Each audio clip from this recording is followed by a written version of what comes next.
It's important in many ways.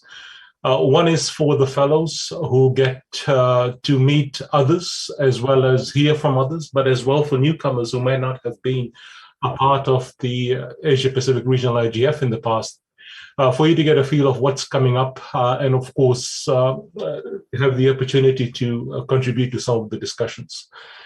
Now, what I will do over the next several minutes is to just give a very quick overview of the history of internet governance, or at least where we came from. I won't do the history. There's some great pieces on the internet that you can read in terms of the wider, deeper history. Then I'll talk a little bit about APrIGF itself, and of course, I'll talk about you and how you can be involved in the future of the APrIGF. Now, if we look at the origins of internet governance, I suppose you could say that it all started off with what we somewhat fondly call the WSIS set of meetings. So WSIS, for those who are not aware, WSIS, that was the World Summit on the Information Society. There were two meetings that happened in 2003, 2005. So a long time ago, maybe some of you were not even born back then. And what those meetings did was set up, where the world was heading in terms of the information society. The second meeting, the 2005 meeting, basically laid the foundation for a more formal structure for discussions around what we now call internet governance. And that, of course, in turn led to the first IGF in Greece in 2006.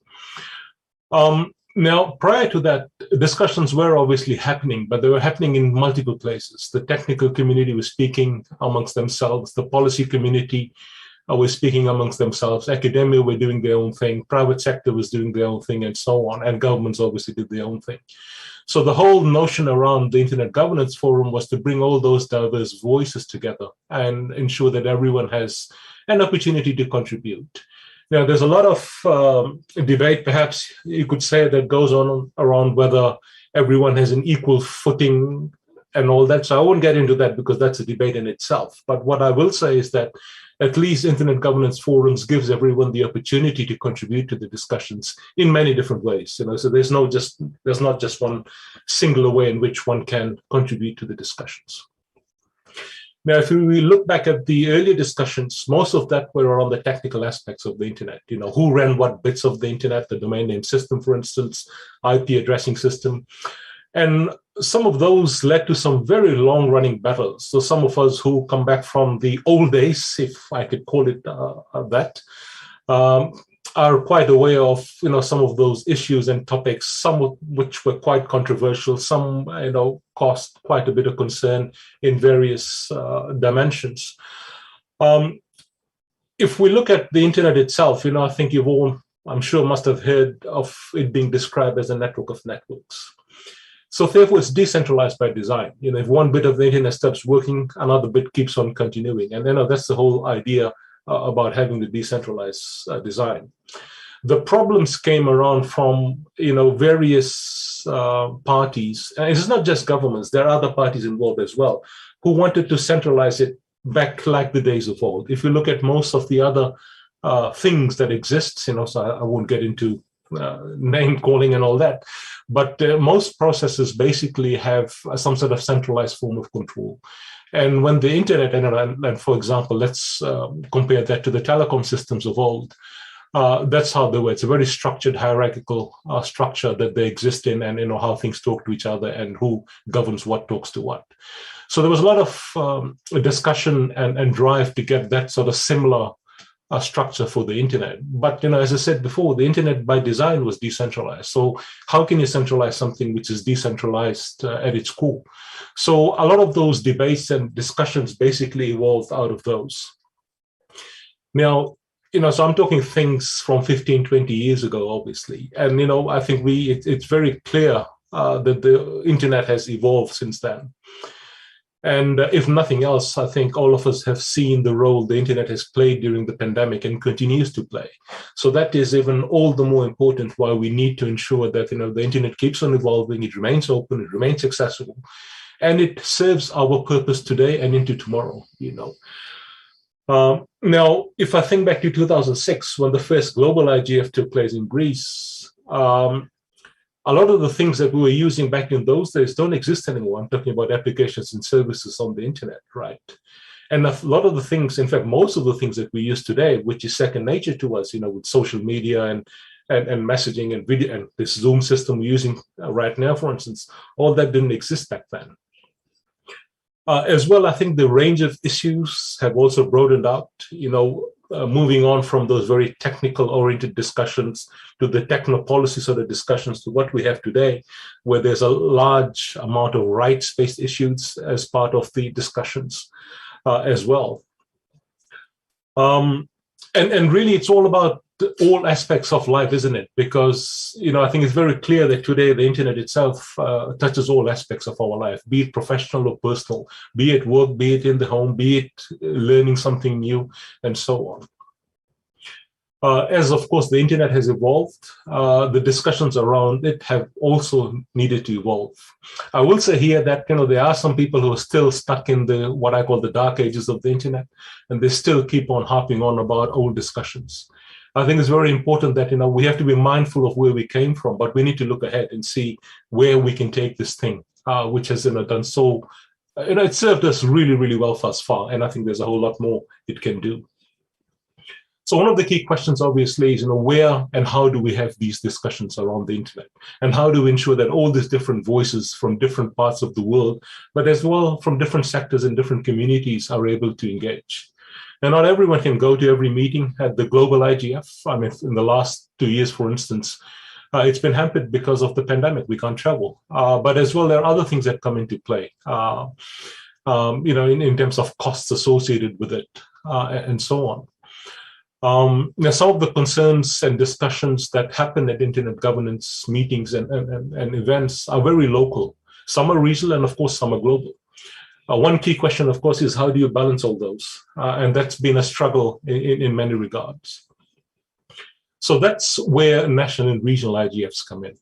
They, I think, play a very critical role because it provides a forum for relevant discussions that can help address relevant issues. Now, if there's something that has absolutely no relation to what you're working on or what your background is, you probably could not care less about that, right? But there are other issues that are probably very relevant to you that you want to talk about. Now, I'll give you a very quick example. Back in 2007, I was involved in putting together a session on consumer protection and data protection at the IGF, which was held in Rio in Brazil. Now, I know that was 14, 15 years ago, so obviously we were very ahead of our times when we started talking about data protection 15 years ago.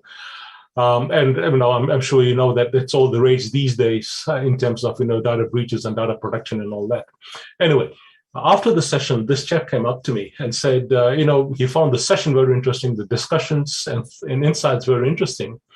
But he said a lot of it didn't actually make any sense to him because the country where he was from, he couldn't even access the internet on a daily basis. So when it came to things like data protection and data breaches, they were a long, long way away from his mind.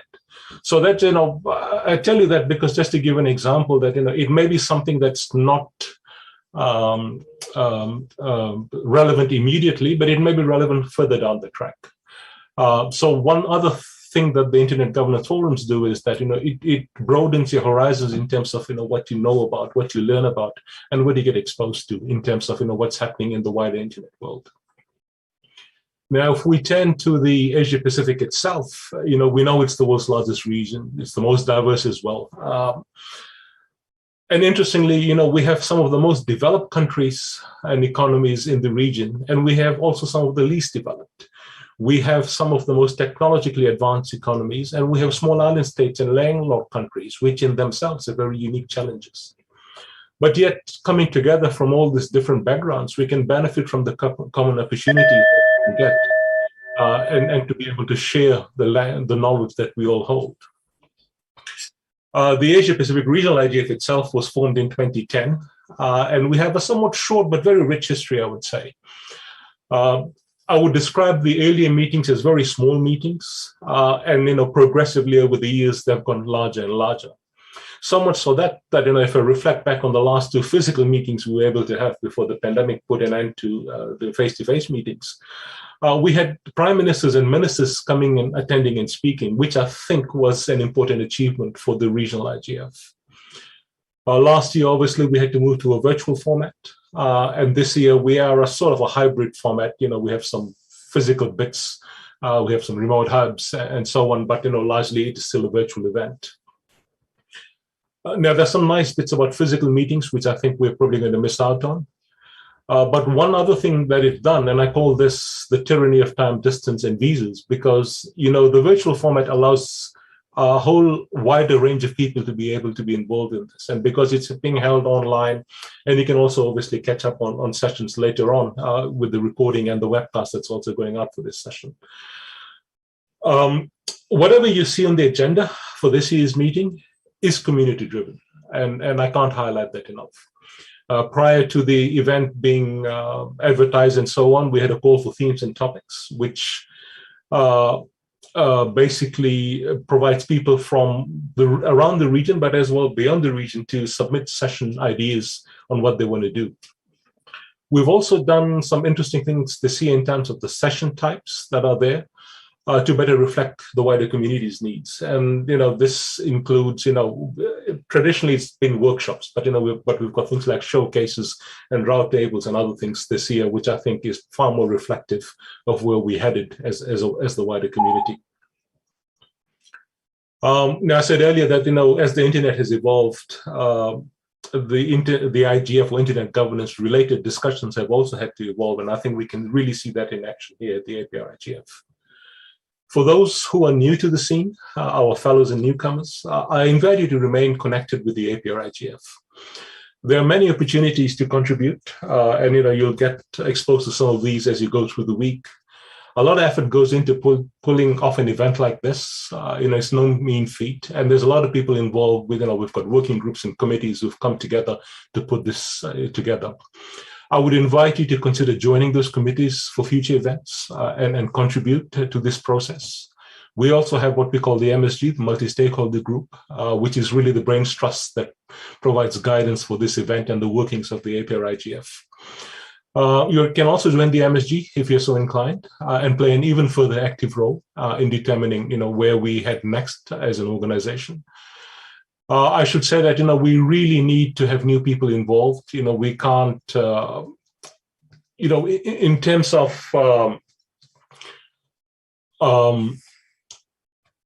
sorry, I've just lost my train of thought. I apologize. So I was saying we really need to have new people involved so that, we have fresh ideas and initiatives that can be brought to life. I would urge you to consider being a part of the APrIGF, and beyond just attending this event, I think there's a lot more you can be a part of and you can contribute to. If I look ahead to the rest of the week, I've got the agenda here in front of me. We have a great lineup of sessions covering, various aspects of internet governance. There's much to discuss and learn. One thing I will say is that, whilst I've been around for many, many years, I talked about the WSIS events and the early IGFs early on. There's something I learn new every year when I come to these events. So, you'll see a lot of people who will pretend to be an expert at everything, but they're not, because, we all have something new to learn every single time we have any one of these discussions. So please do freely contribute to the sessions and the dialogue that will take place. But be also respectful in how you engage. You have to realize that, as I said before, we are a diverse region, different cultural backgrounds, different way of thinking in many aspects. And, that respectful engagement is so very important. Challenge the ideas that are put forward, inject some fresh thinking into those as well. But most of all, be a part of the conversation so we are all richer from the experience. So with that, hopefully I'm bang on time, and enjoy the week ahead. And I look forward to engaging with you. Please do reach out if you want to chat about something. And Amrita, back to you, right on time.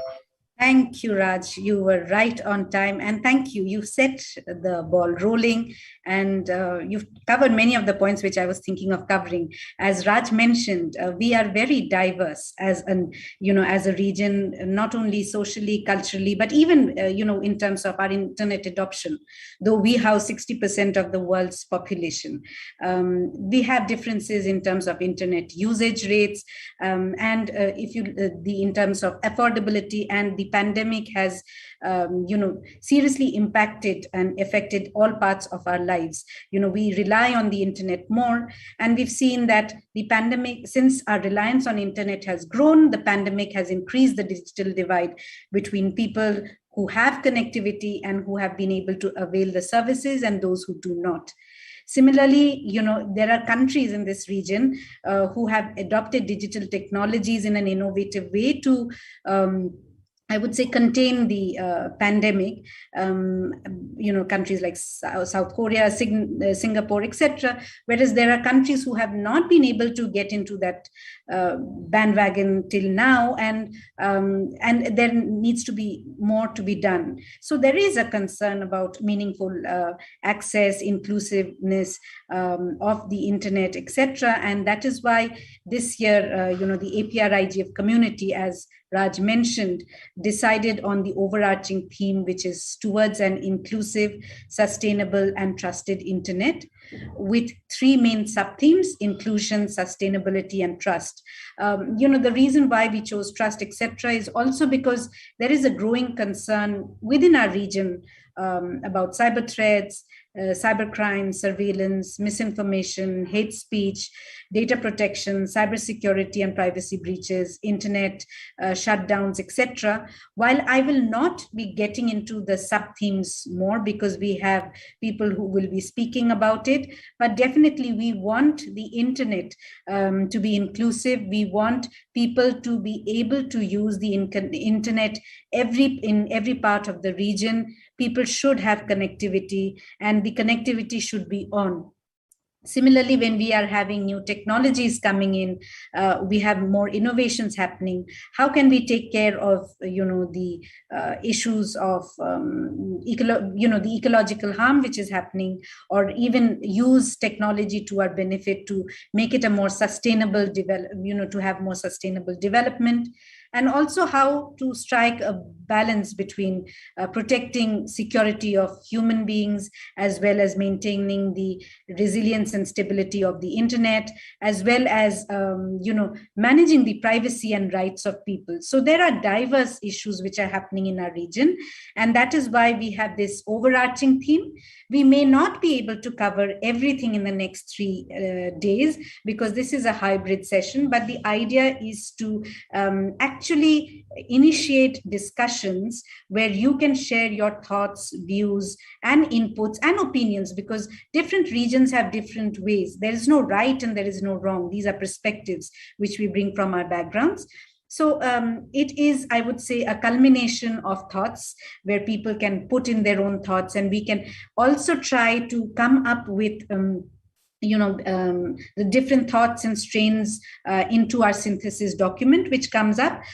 This is something which is open for comments to the entire community. So if you have any comments on any of these issues, you can not only share it within the workshops which would happen or the main sessions, but through your chats or inputs over mail, etc., but also share it in the synthesis document so that it can be there is a trail of what the different thoughts, perspectives, etc. are. And I don't think I want to speak anything more about it, but I would encourage all of you to participate actively. I know many people from this region are shy, but please do speak up, raise your hands, discuss, take opportunities to, even discuss within your fellow members, fellows, etc.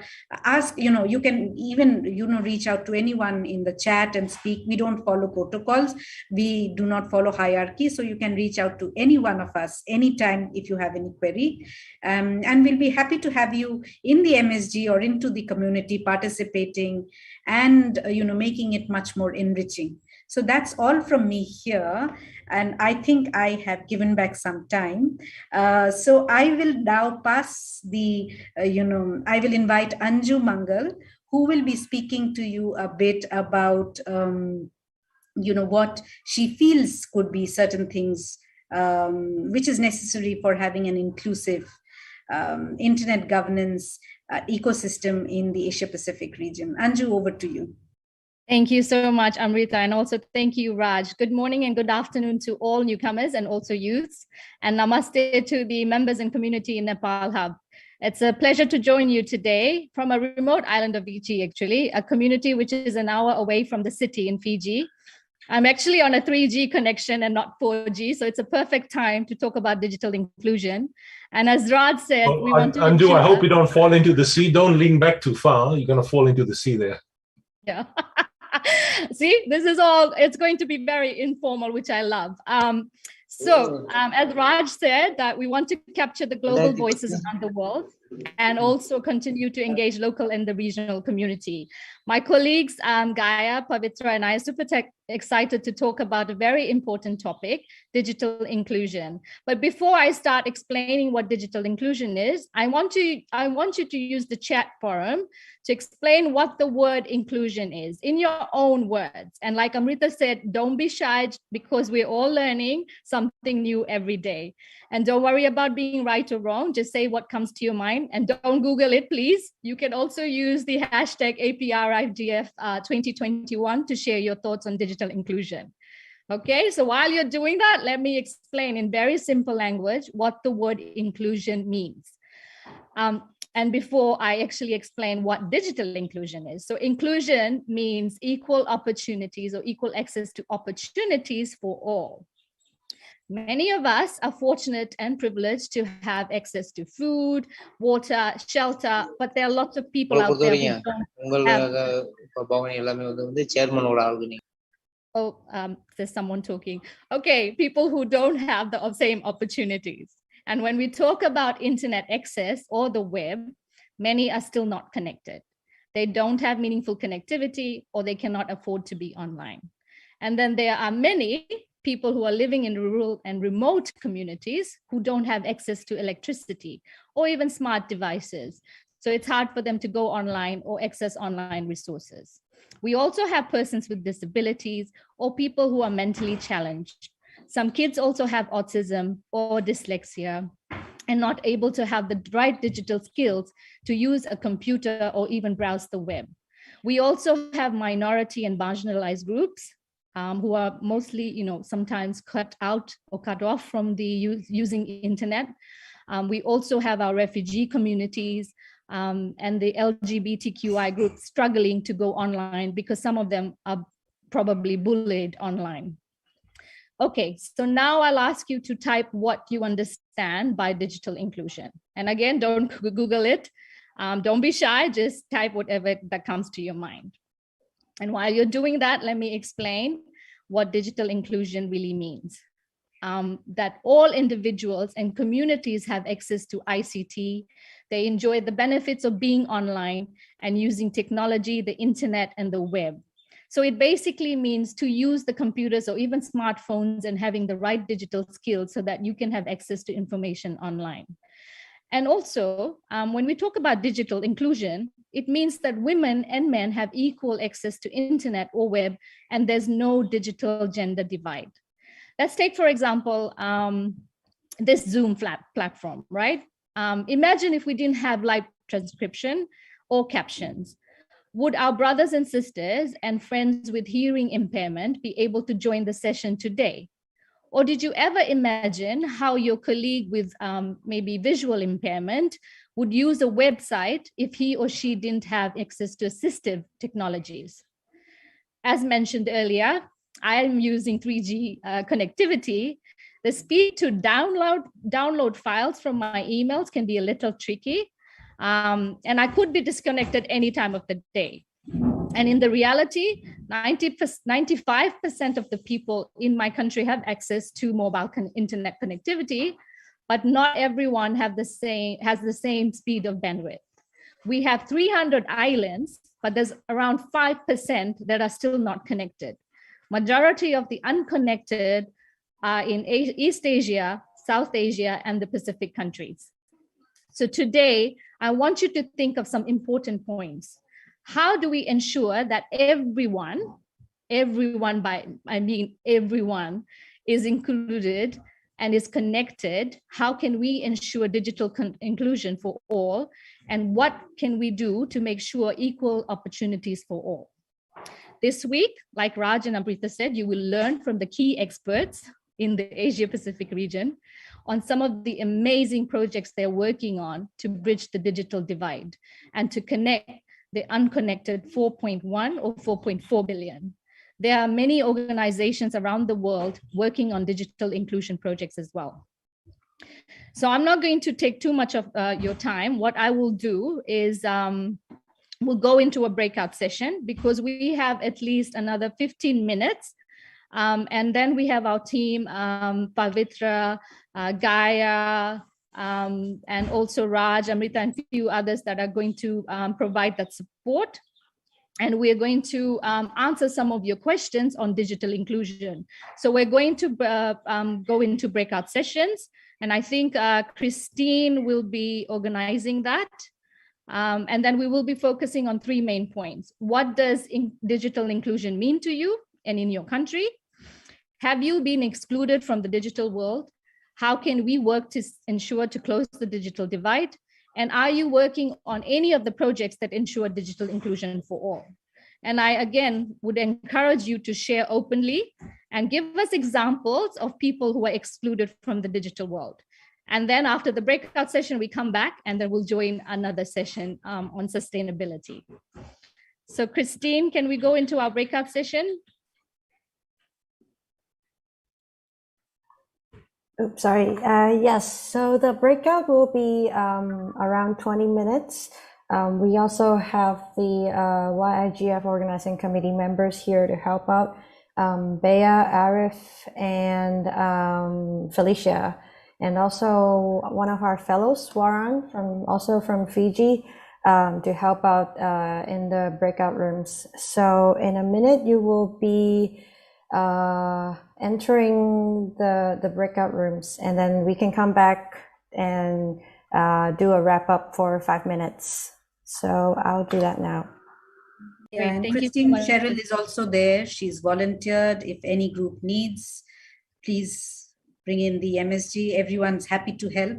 And everyone here, do share your thoughts, perspectives. Don't feel shy. There's no right and wrong. Yes, I'm loving the comments on the chat forum. Keep them coming, but let's discuss it in the breakout session. And please share what you've been doing in your region and also in your country.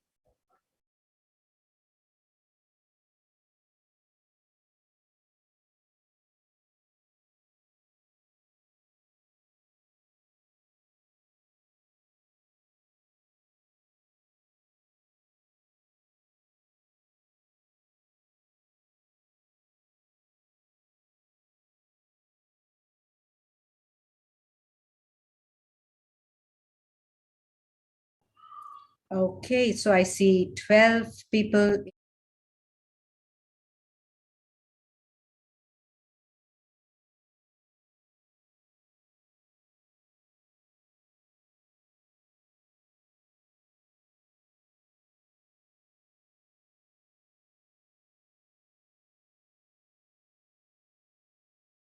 That whatever we have learned, listened from Anju, exactly, Bangladesh is a less development country. Recording in progress.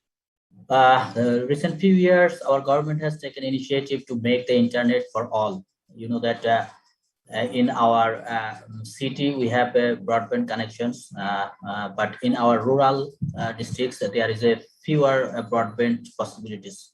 But we have taken that initiative to connect to the rural peoples. All the district levels, that fiber at home, fiber and other ISP is starting to give that connections. Actually, you know that we are very much a digital economy relevant peoples nowadays.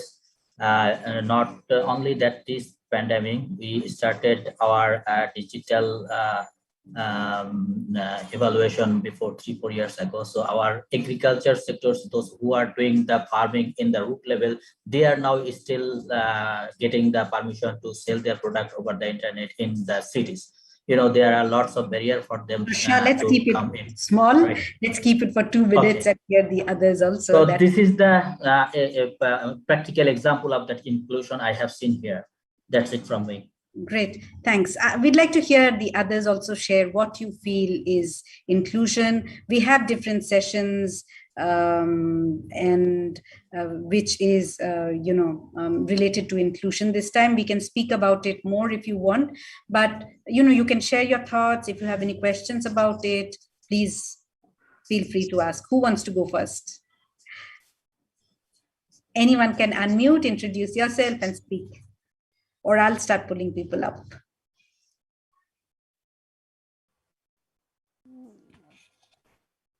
Amrita, this is Minnie here. Hi, Minnie. Yes, please. Hello, hi. So, quick roundup. As the previous speaker has mentioned, internet, I'm from India, and the digital India has really changed the way we were talking a lot things about maybe 5 years back. And the pandemic has really changed the way we worked also. Overnight, we were forced to change over to online. And especially coming from academia, I know how much difficulty we had, even in the higher education sector. But thanks to the governmental initiative, internet has become a fundamental, internet is a fundamental right as defined by government of Kerala. So there is a lot of activity going on taken by the government to ensure that internet, the digital divide is not happening there. I mean, they're trying to bridge the digital divide. That is what I wanted to add from this point of time. I'll come back. Thank you, Minnie. So I'd like to pose a question to you all, as in you come from different places, though different countries are trying to kind of do a lot of initiative to connect people, but there is a gender divide, there is a digital divide, there are people with less accessibility, there are internet shutdowns. So how do you look at this, the issues of internet? Anyone can speak. Arif, I can, whoever comes to me on the screen first, I'll ask now. Arif, your views on it. Hi everyone, I am Arif from Malaysia and I am a student, okay? So for me, I feel like my country is not, I'm from Malaysia, right? So my country is not really facing that kind of problem, which is internet shutdown, like what's happening in India, right? But I feel like this is a very concerning issue where people are somehow excluded from being in the internet ecosystem, right? Because internet is evolving all the time, and we can see that the pandemic has taken a toll, especially when there's a huge shift from the traditional classes to the modern classes where we are required to somehow attend online classes, right? So if there's no internet, it means that we are actually infringing the basic rights of the human, because I do believe that internet access is actually a basic right. So if one country failed to do so, it actually meaning that we human are being excluded from getting the internet opportunity. That's from my point of view. Thank you. So yes, as in one is the internet shutdowns, but there is also a thing about including people with disability, whether they have the same kind of facilities as, which we are getting. So those are certain things which do come into internet. Sia, I'd like to hear your views too on this, if you can speak.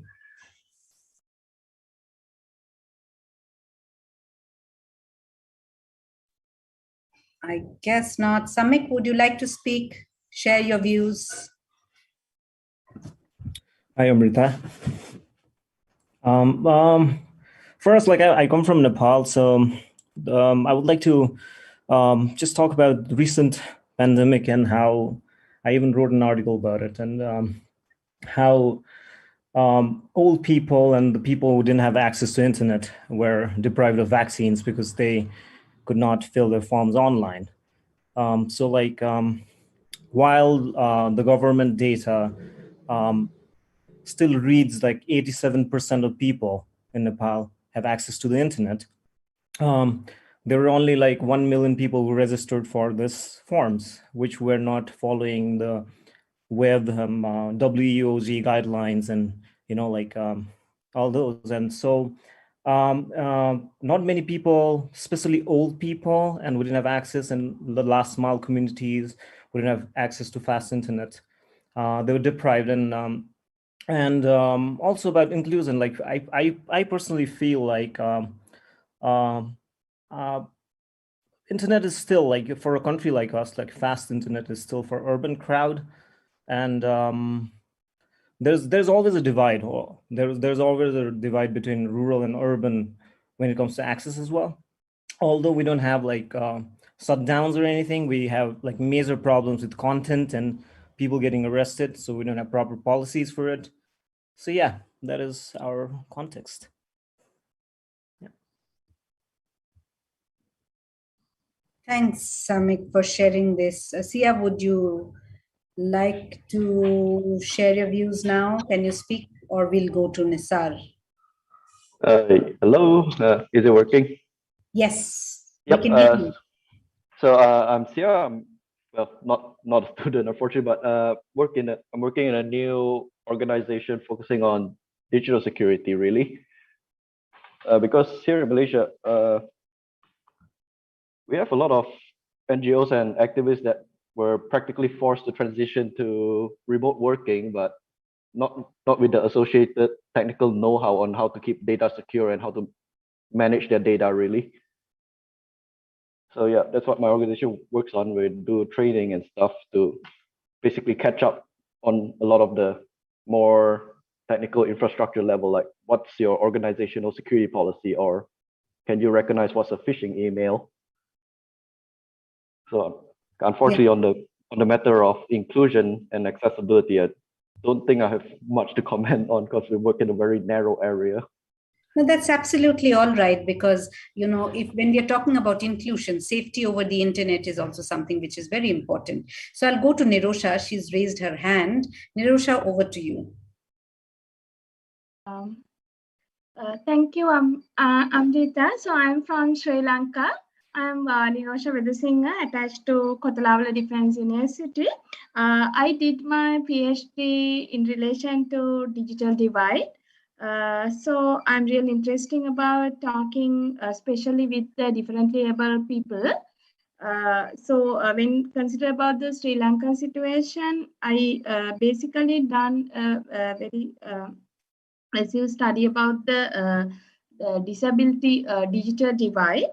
When country in our Sri Lanka, actually, basically most of the web development considerations are in lack.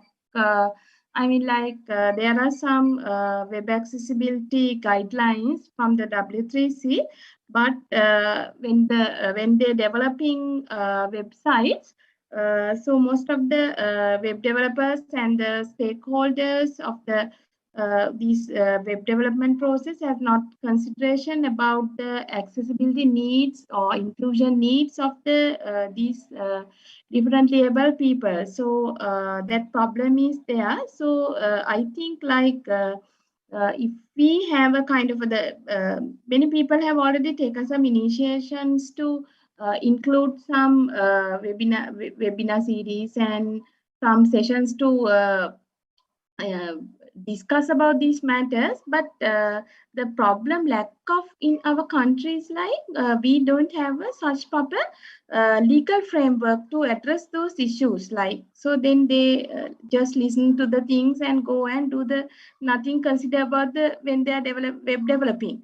So I think if we have a sort of a legal framework to address these issues would be more better to reduce this type of inclusion issues faced by this differently able community. Thank you, Amrita. Right. Thanks a lot. So we have a few who have not spoken. We, for example, there were certain questions which Anju had asked about, what. Thank you, Amrita.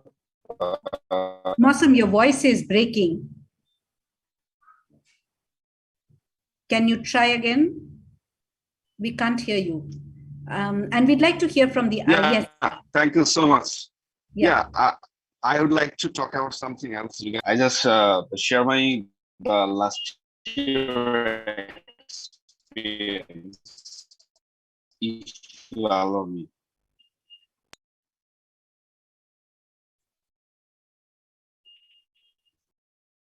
Hello.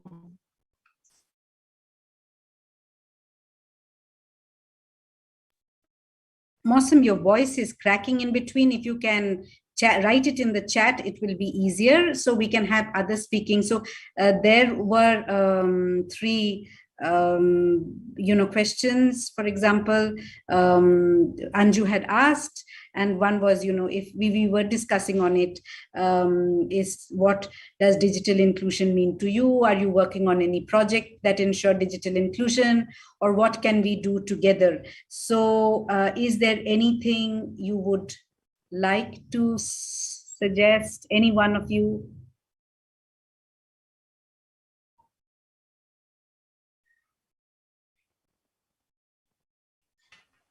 Amrita, can I? Yeah, Can please. Yeah. Yeah, just answering to your question, I'm working with Childline, an NGO which is working for the benefit of children on the security issues. May I ask someone from this group to kind of write it down as a facility, someone who would be speaking when we have to assimilate? Will anyone take up? Samik, would you like to note it down and present it? Summarized? Yes, Minnie, please continue. Yeah, what I wanted to tell you is about the inclusive thing regarding, I'm working with Childline, an NGO who is facilitating the child who are really into the working with children. So I am actually working with the people who are involved with the children to teach them and empower them with the cyber related issues, because they are having a lot of cyber not security, crime issues, cyber crime issues related to the children. So I am a little bit working with that. I think time is not permitting me. Yeah. No, that's great. So we have 5 minutes. Quickly, people, those who have not spoken or those who have spoken, if you can share what could be done.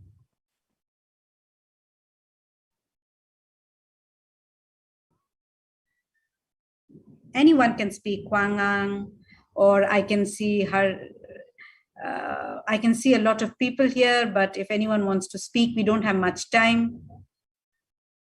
Ungul or Nisar, what can we do? Shah, would you like to lead the discussion? Just from few words from my side, I think that digital inclusions, that means that rights from every aspects of the people, so that they can understand what they are doing in the digital space, because nowadays it is that also important to have the literacy also. So to understand all, either from government, private sector, all need to focus on how the country's people's understanding their rights also in terms of the digital literacy. And maybe we can focus on also to the discussions of human rights in the perspectives of emerging technologies that sometimes interact people to understand what they are doing or what they are not doing, basically. So this is from my side. Anyone else can continue?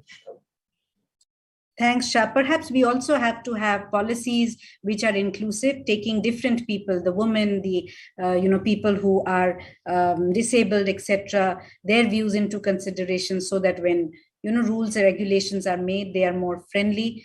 So anyone else who would like to share, what could be done from a different, say from Malaysia or anywhere else? Anyone who would want to speak? Winston, I'd like to. Yeah, Mosam, please. Amrita, as I was saying earlier, that I have some experience regarding last year. I just shared the few lines which I have learned from that particular event.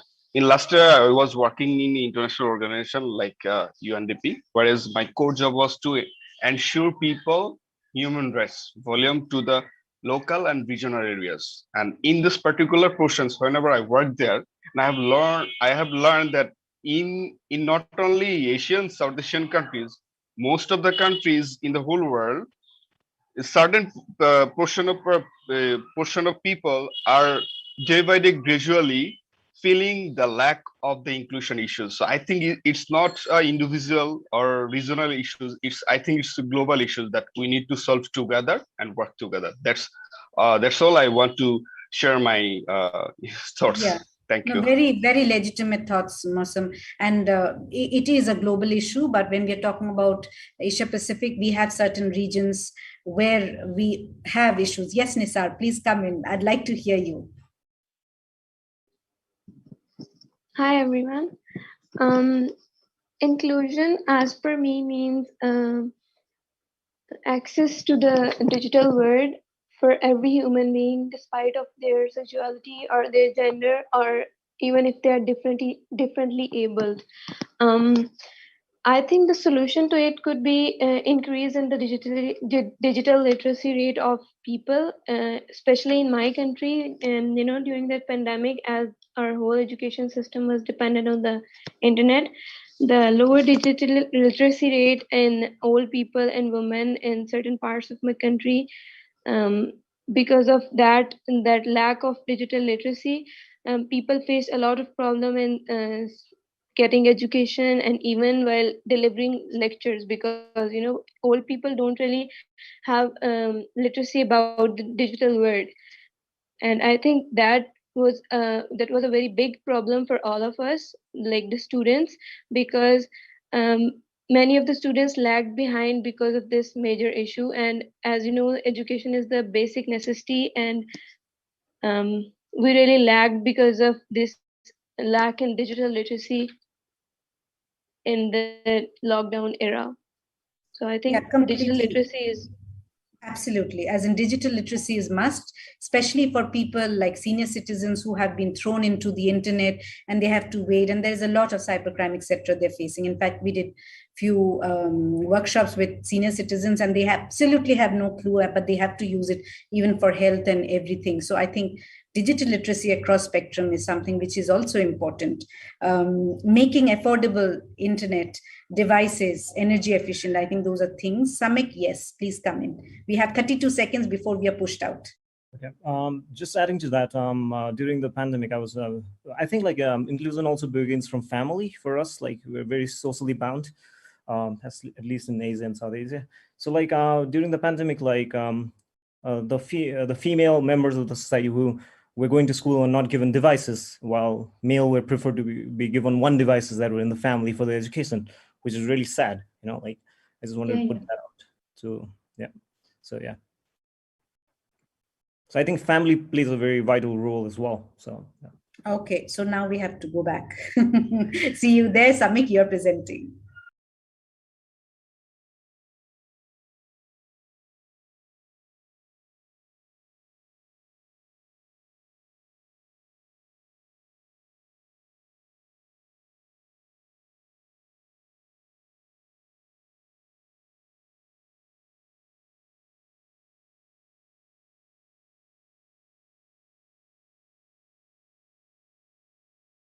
Recording in progress.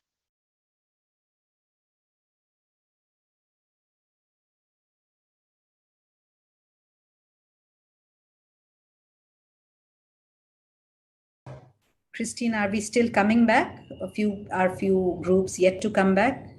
Yes, just give it a few more seconds. It may take a little bit more time for all of them to come back. Yeah, so what do we do with the thoughts which were captured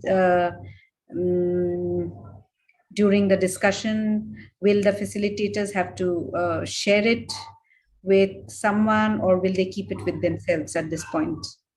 I think we still have around 5 minutes. Then I think each room can have a representative to present. Okay.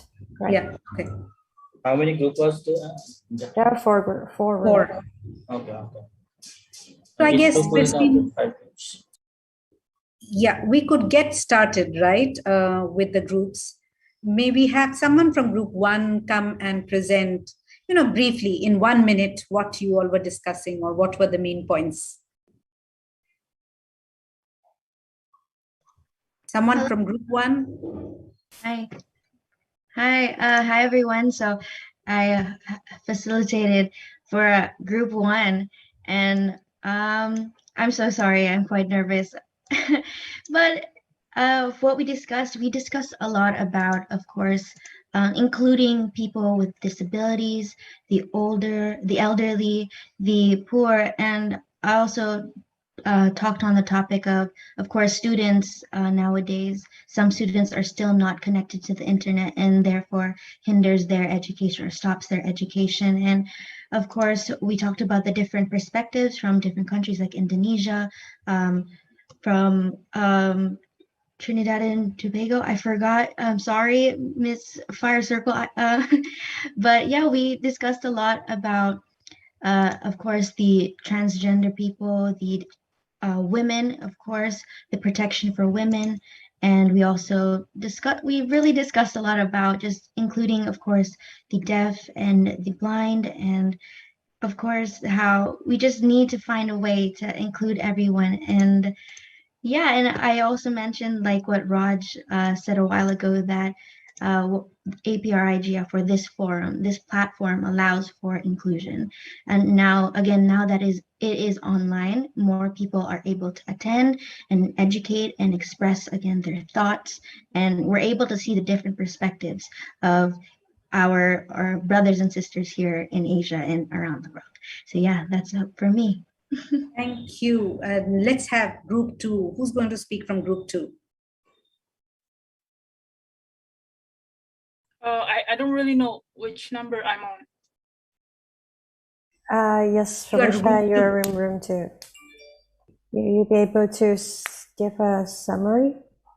Is it me? Oh, yes. Okay. So, thanks. Hello everyone. I'm Felicia from Indonesia, and I'm representing group 2. And there's a lot of things that happen in the discussions they have. I'm glad that they share their own thoughts and stories and throughout the discussions. And let me conclude the discussions on the first questions, which is, what does inclusion mean? Some of us added that everyone should get access to the internet, and inclusion is meant that no one should be left behind. And Pure participant from Myanmar added that everyone should have access to the digital technology, and whoever they are, wherever they live in, they should have the right to access the digital technology. And as we're landing to the second questions, I've heard a lot of stories from happening in the countries like Shruti. The governments, probably in India, they promote some 2 programs. However, it was unfortunate to say that not all people have the right to enjoy privacy, because she believed that the cyberbullying, some kind of internet crimes still happen and violate their privacies. And Yohani also mentioned that not all. She mentioned about the idea of rights to educations, right to access the internet, and rights to educations, that not all students have access to the internet. Although in Sri Lanka, in her country, they have this free internet. However, due to pandemic, most of the students have no access to educations.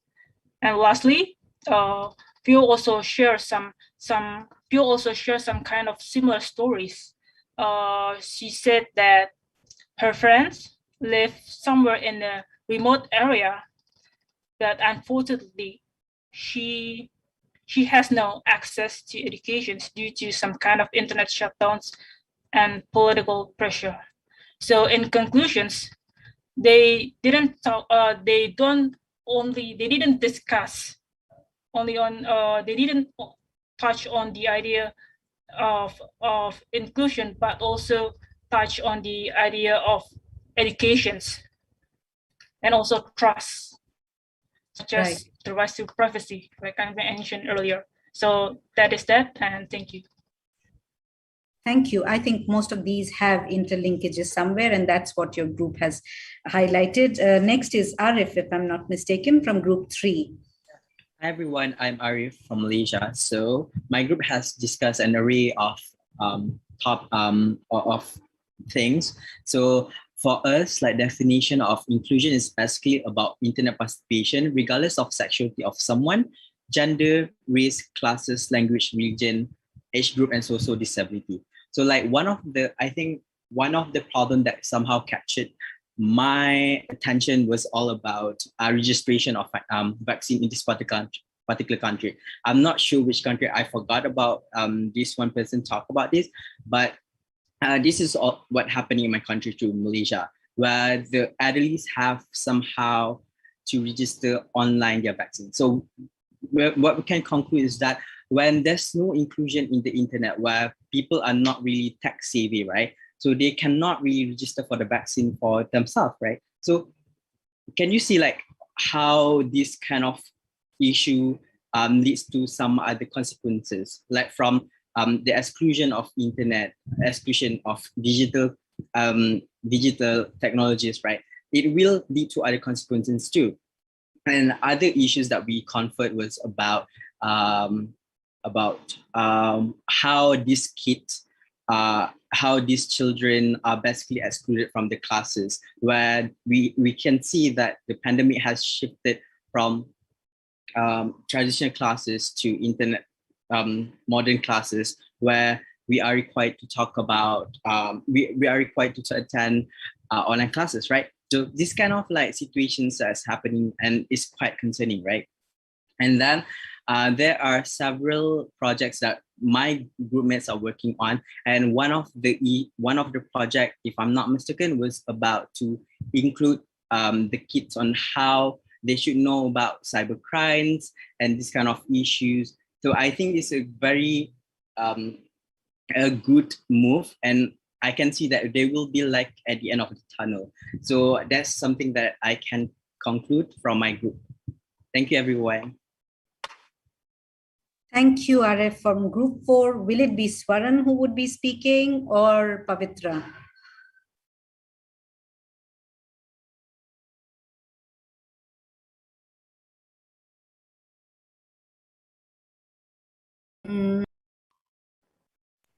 Hi, Amrita. I can speak on behalf of our group.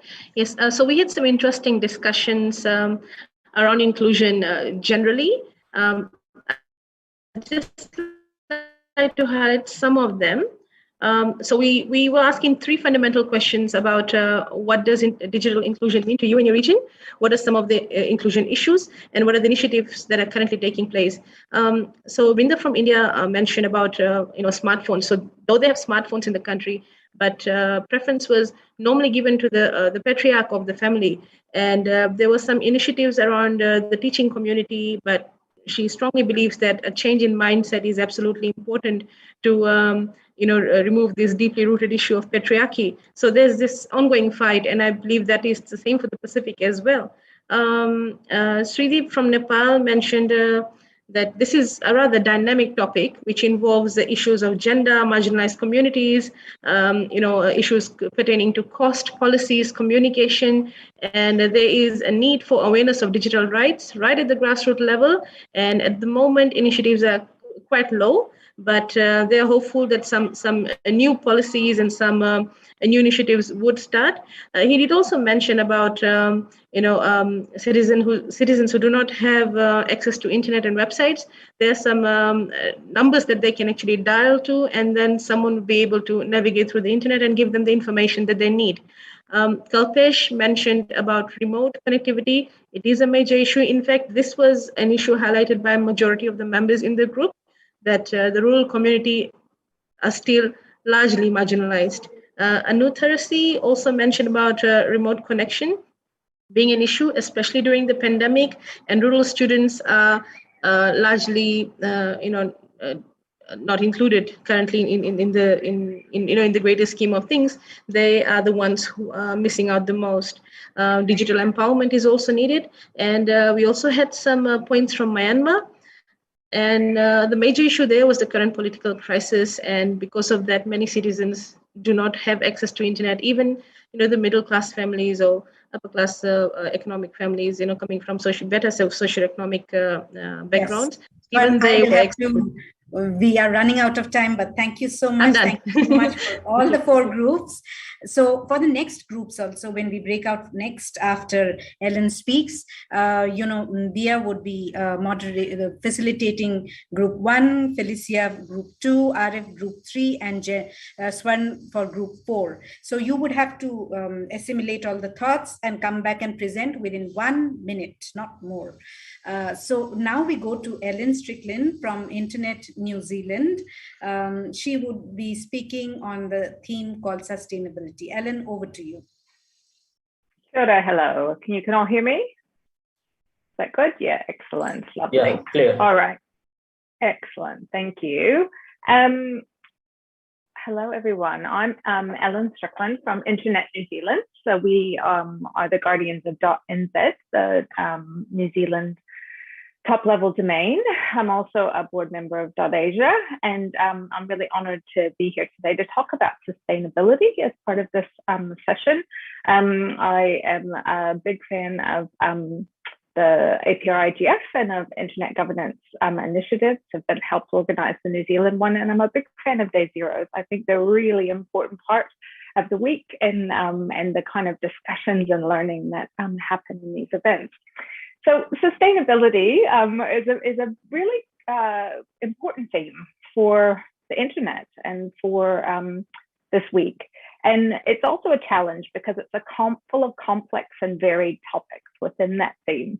So as I sat down to think about talking to you, thinking about there's lots within it that I personally feel really passionate about. And I'm sure there'll be bits of it that, each of you might resonate more with you, but it's complicated. So I think it'll be really interesting. I'll do a bit of an overview of the way I kind of see it, and then really open up some conversations. I wanted to start, though, by thanking the organizers of the APrIGF team, the event team, the MSG, all the other contributors today, and all the participants, because it really is about sharing and talking. So I think for me, it's really important that, in internet governance discussions, when we talk about sustainability, the first thing that comes to mind is the idea of the planet, people, ecosystems, but we also talk about sustainability of the internet itself. And that's something that I know most of us here, or a lot of us, will be quite passionate advocates for, the sustainability, of the environment, but also of the internet. But I just sort of think it's important to recognize that that is a conversation that needs to be had, but that it should be about people on our planet, and that the sustainability of the internet needs to be towards that, about building and developing support for a sustainable and flourishing planet and all those on it. Because a flourishing internet on a barren earth is not a future any of us want. So we need to think about what is the impact of the internet on sustainability? And that has different aspects to it, where we can think about where can the internet help with sustainability, which is a really important conversation, and there's lots of ways it does, but also where can it negatively impact sustainability, and what can we do to mitigate and remove that impact? So as I said, I think it's a pretty complicated area. And so just to kind of talk about it, I'm going to break it down into 3 areas. The first is environment, and I think that's often the main one people think about when we think about sustainability in the internet, but also society, the sustainability of society, and also about resilience, including internet resilience. So I'll talk about each a little bit. So in terms of the environment, I think the thing you often hear about the most is about the impacts and costs of the internet on the environment, and then particularly around energy. So things like cloud computing, servers, we often hear the example of Bitcoin as having this massive digital carbon footprint. And it's something that is something companies need to think about, but also individuals. So I'm thinking about yourself. Where is your data housed? And how is that electricity generated? Because data transfers have a cost, and it's something, you know, that adds up. Some experts really advocate both for companies and for people to think about those costs. More and more companies now are doing transparency reporting and are committing to renewable energy. You know, big companies that deal with servers and cloud computing. I know for me in New Zealand that we don't really have much of that infrastructure here. So most of my data is in Australia, and I know that most of that is powered by coal and gas, so not sustainably and renewably. But we're looking to the future where Microsoft and Amazon have recently committed to coming here and powering renewable computing places here in New Zealand. So it's something to think about, both in terms of the companies you engage with for those discussions, but also personally. Another really important thing people talk about a lot is devices and the hardware. And so things like e-waste management and rare earth metal use and the extraction and management and use of the things we need to make the devices we connect to the internet are really important. So I think these costs and impacts with the environment are becoming much more widely understood and addressed, but there's something we all should talk about, think about, and how do we confront them and take action on them. At the same time as there are these costs, there are also contributions the internet can make. Things like linked monitoring of like Internet of Things can help us understand the environment and build and engage with it in more sustainable ways. So we can do that in agriculture, urban development, and even in renewal of environmental spaces for our plants and animals. Here in New Zealand, there's been some really interesting work lately of using Internet of Things and solar power to monitor really large reserves and native animal populations for preservation and reestablishment. So I know that later on this afternoon, there's going to be evening here, for an excellent session about the environment to grapple with some of those. So I hope you'll attend. And I know there are other sessions this week, including tomorrow. I think there's one from the Great Asia team doing work on data transfer and carbon, which is worth attending. But look out for, you know, discussions about green technologies, sustainable development, if you're interested in the environment, and sustainability discussions, which are really critical at this time of climate crisis. The other two areas I want to touch on that I think are important to talk about too are around society and what is sustainable development, socioeconomic development. We know the internet has, you know, created a huge amount of economic development and global growth, but we also know that that growth, what are those patterns of growth, and are they sustainable for the well-being of our planet and the people on it? Things like inequality can be seen in the internet sort of space. We have, you know, a core of global billionaires who are mostly involved with big internet companies, trillion-dollar companies, mostly internet companies. So this inequality is a problem in many places of the world. But empowerment and enablement through the internet for society, so sustainability of our societies, of people's lives, is something the internet can support. And that's easily seen around e-health, e-education, flexible work, which have transformed many lives and societies. And, you know, the global pandemic is a good example where you see a level of sustainability of health services, of education services, and of work for many people that wouldn't have been possible in a pandemic before the internet. So there are sessions this week that deal with these social aspects. There's one on Thursday on digitally led inclusive growth. And there will be topics around e-health, future of work, innovation, and technology that you might want to look at. And lastly, I'll just touch on resilience. And I think, you know, sustainability and resilience are really linked, but resilience is about people. And as we grapple with sustainability, we are right now in a period where our world is experiencing shocks, like our current global pandemic, and like the climate crisis shocks we already see happening around the world. And resilience requires the ability to prepare, to plan, to respond, and to recover. And I really believe the internet can help communities be resilient. Information is an important part of resilience. Things again like monitoring and systems to support preparedness, but also communication. That resilience, we know, is about people and communities supporting each other. So thinking about what is needed to ensure that resilience. And linked to that, as I said at the beginning, is what about the resiliency of the internet? And that's something that will be discussed this week and that often comes up. And it's about thinking about the risks that face the internet that might prevent us from using it for benefit. Do we have the resiliency and redundancy we need? Because being resilient is necessary to be sustainable. And there are all kinds of, this is a whole interesting discussion we could have because there are all kinds of risks.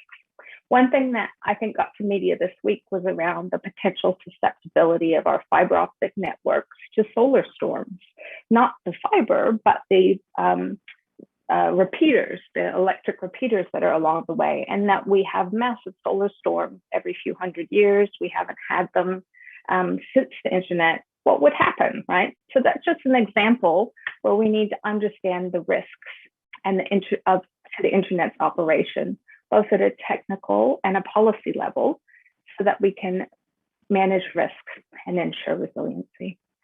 So I think that it's really important. So in this area of resiliency, I'll point to a couple of sessions on Wednesday, one on open and interoperable internet infrastructure for the internet success. And there's a showcase from APNIC called the Internet's Technical Success Factors, which might be worth it. But I think, there's just so much in this area of sustainability. So I'll close up by kind of saying, as you listen and engage this week, and as we have a chat now in the breakout, reflecting on what sustainability means to you.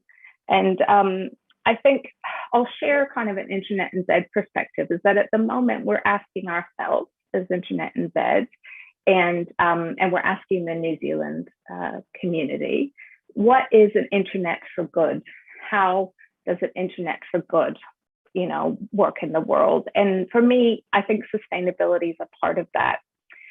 It's about thinking about how the internet can support and enable sustainable and thriving environments, communities, and people. What are the issues that the ways it can help? But then also thinking about the internet, including its deeper technical layers and infrastructure, to make sure that it's supported and that it isn't a source of harm and contributing to unsustainable practices for our planet and people. So it's a real complicated challenge that will be fun to have a discussion about now. And there may be aspects of it too that I haven't touched on. As I said, sustainability is there's a lot of things there. People view it different ways.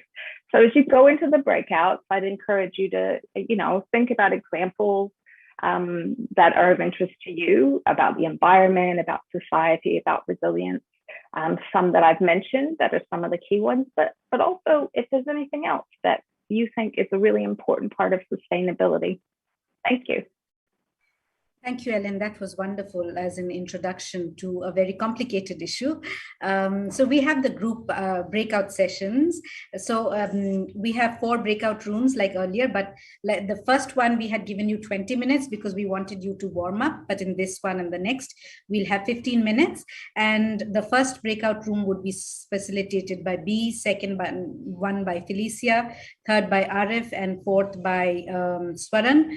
You can, ask one of the participants to be a volunteer to give the summary. The summary would be of 1 minute. So Christine, yes, over to you to break out people into 4 rooms, 15 minutes to discuss the issue which Ellen has mentioned. How do you view sustainability? Ellen, if I'm correct, that's the question. Okay.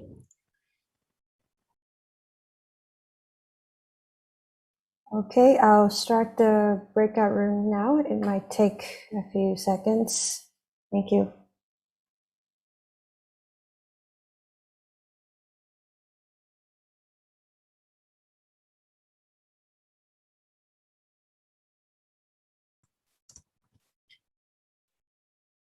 All right. Wait a minute.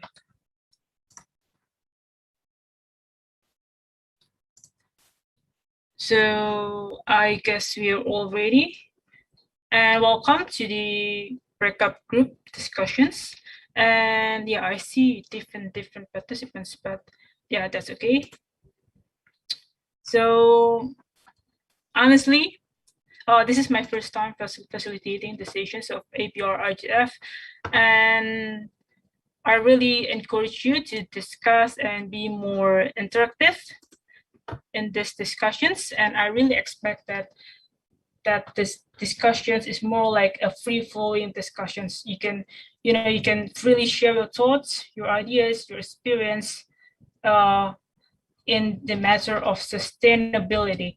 And honestly, I lack knowledge of the idea of the impact of the environment, or probably the impact of online activities toward the environment.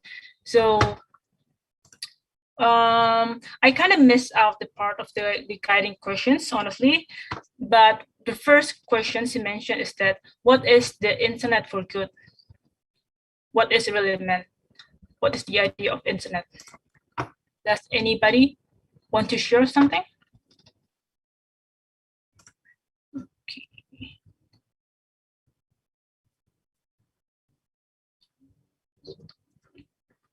Oh, okay. Let's keep in mind that the group is going to be recorded. And yeah, once again, I expect that this is more like a free-flowing discussions. So Soren added that our key discussions are around the first one is environment, the second one sustainability, and the third one is society. Whereas the issues and initiatives might fall under the environment, sustainability, and society. And yeah, please unmute yourself whenever you're ready.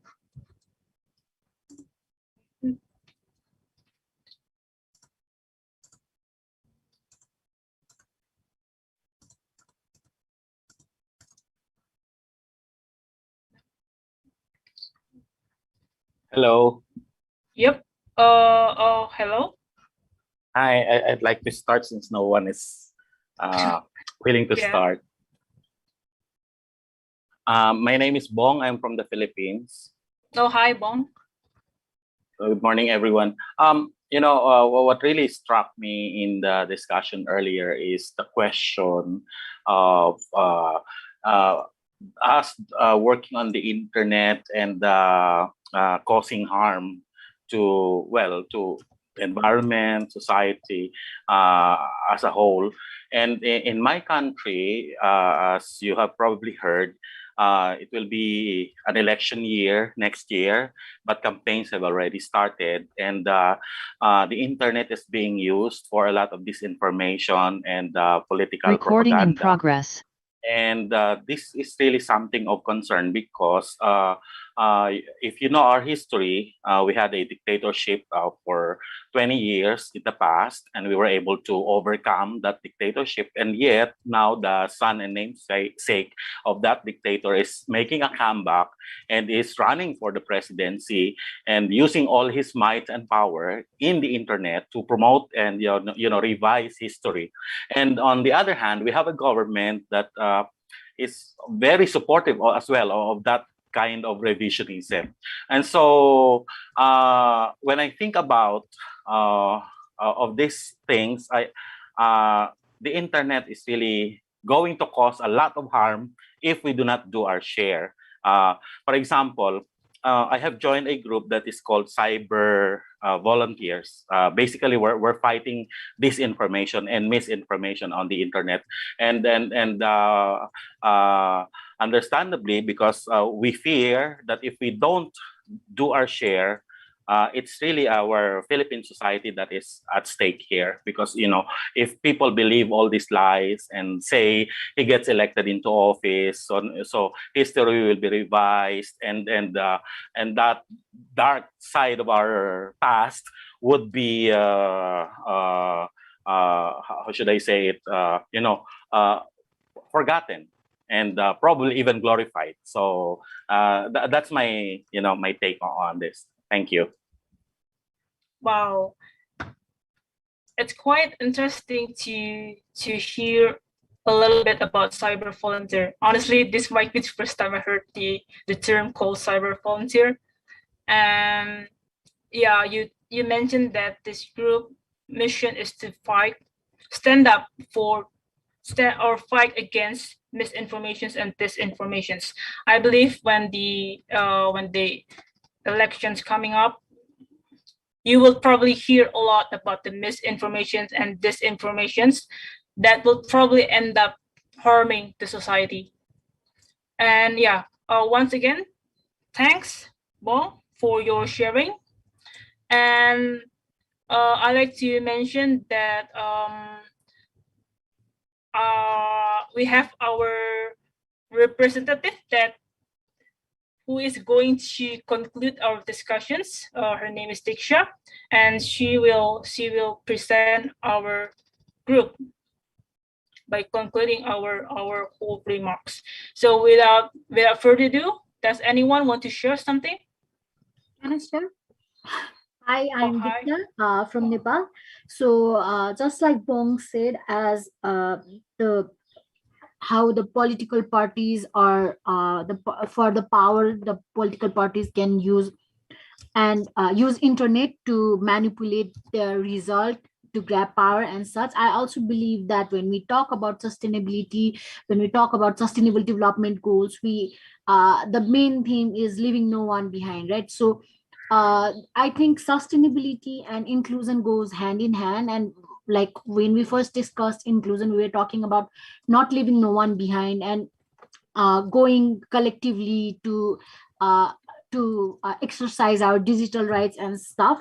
So when we talk about sustainability, we need to think about the core value of what sustainability is. And when it is environment, economy, and people, we take those three part together. So even when we talk about the sustainability of internet or sustainability in terms of environment, we need to think from a people's perspective, so that no one is left behind, so that everybody goes together, not the powerful or the rich or people who have power to do stuff, but also people who are minorities group, who are marginalized by states and stuff. Yeah, thank you. I want to add that if any of you like to share something, your stories or your experience, please hit the raise hand button, and once again I'll put you in a queue so that we can take turns equally. And like Diksha mentioned that her story, I'll say that it's pretty similar with Bong said, that the political party or anyone who has the power to change everything, they'll probably do that, and they have the ability to deceive people by twisting the truth and put people in dangers in order to satisfy or meet their personal interests. And yeah, I think it's really interesting to talk a lot about politics under the umbrella of sustainability. Okay, I think it's time for us to leave this breakup room discussions. And once again, thanks for your participations, and I'll see you again in the main room. Thanks a lot.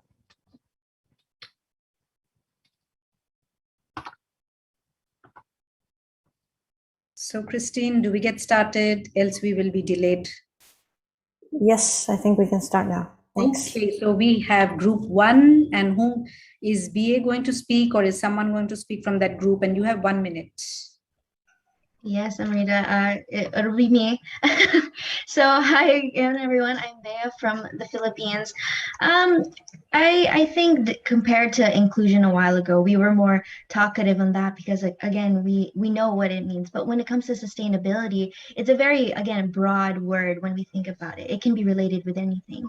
And for Group 1, Ms. Deborah, she mentioned a lot about 4 parts, how sustainability issues of the internet are into 4 parts, that there are technical parts, there are the non-technical parts, there are the tech that allows better governance, tech and internet that enables personal and societal building and resilience, and there's also tech internet which enables greater economic inclusion.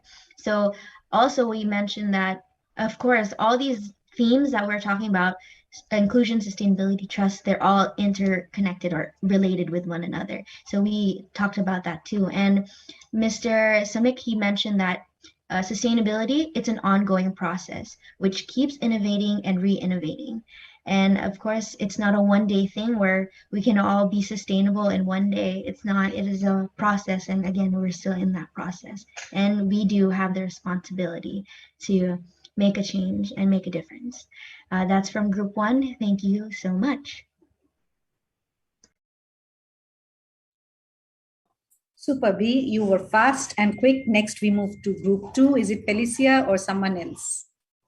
I'm the facilitator of Group 2, but right now I'm inviting Diksha to conclude our discussions. You may please go ahead.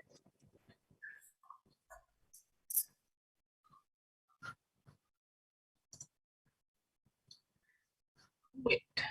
Hi. So I'll be concluding what we discussed. So as Bia said, the term sustainability in itself is so broad. Our discussions on sustainability mainly focus on how mainly with sustainability and governance, and we talk about how political parties during election uses misinformation and disinformation, uses internet in a negative way to grasp the power and further marginalize the already marginalized group, which puts minority and marginalized group using internet or to be on online space unsafe for them.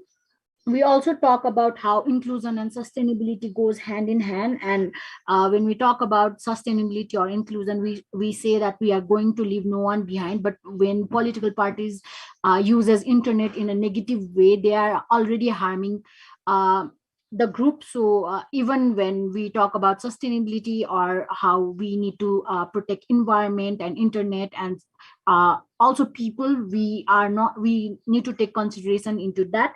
And also we also talk about how it needs to be people centric rather than technological or stuff like that. Thank you.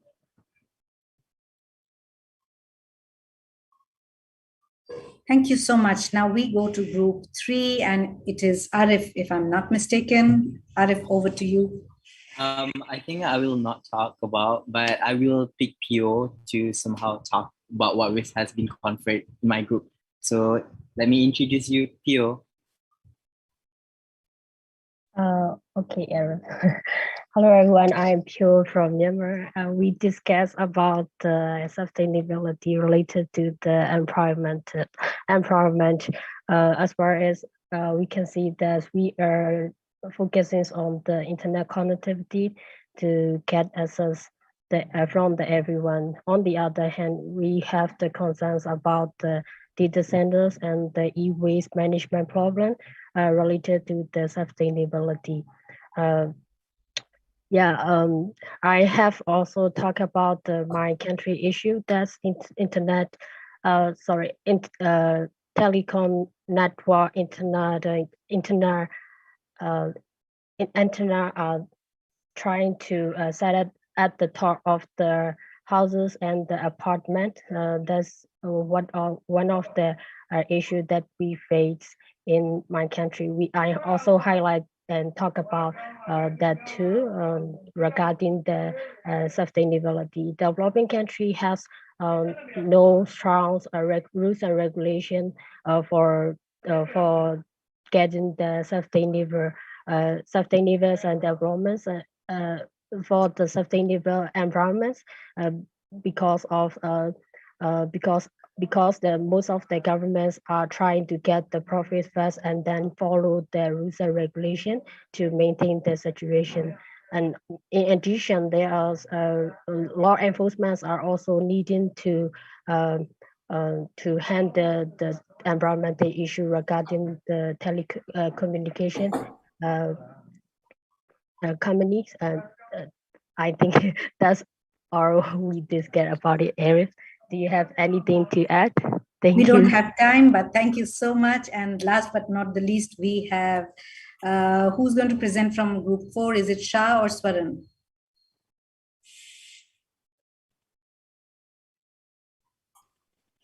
Okay, I'm going to share about a few of the points we have discussed in our group. Mostly are about that sustainability on carbon footprints. Recently the development of that green technologies, how we can reduce the carbon using this, and also they have emphasis on not to use that commercial generators or some sorts of things that reduce more carbon focus, and use that solar power energy instead that to reduce the data centers emissions. And we have also talked about that inclusive pricing model that is based on the diversity, so that affordability for all can be ensured. And we have discussed about the internet standards. So every corner of the part can be part of that internet. The issues and policies can be bound, come from the community, so that it can be accessible for all and can be marginalized for the users. This was in discussions in our group. Thank you, Amrita. Get back to you. Thank you, Shah. And I guess it is time to break. That's what the schedule says. But Christine, what do you have to say? Do we break for 15 minutes, 10 minutes? How are we on time? I think we can still have a break of 15 minutes. We can eat up a little bit of break time later on. Yeah, so what we can do is you have a 12 minutes break, and we come back and we start at the 15th minute so that we are not late. I hope it's okay with everyone. Though it's a 15 minutes break, but we keep it at 12. We come back, 3 minutes is our gathering time, and then we start. Hope that's good with you. So enjoy your break. Great. Thank you.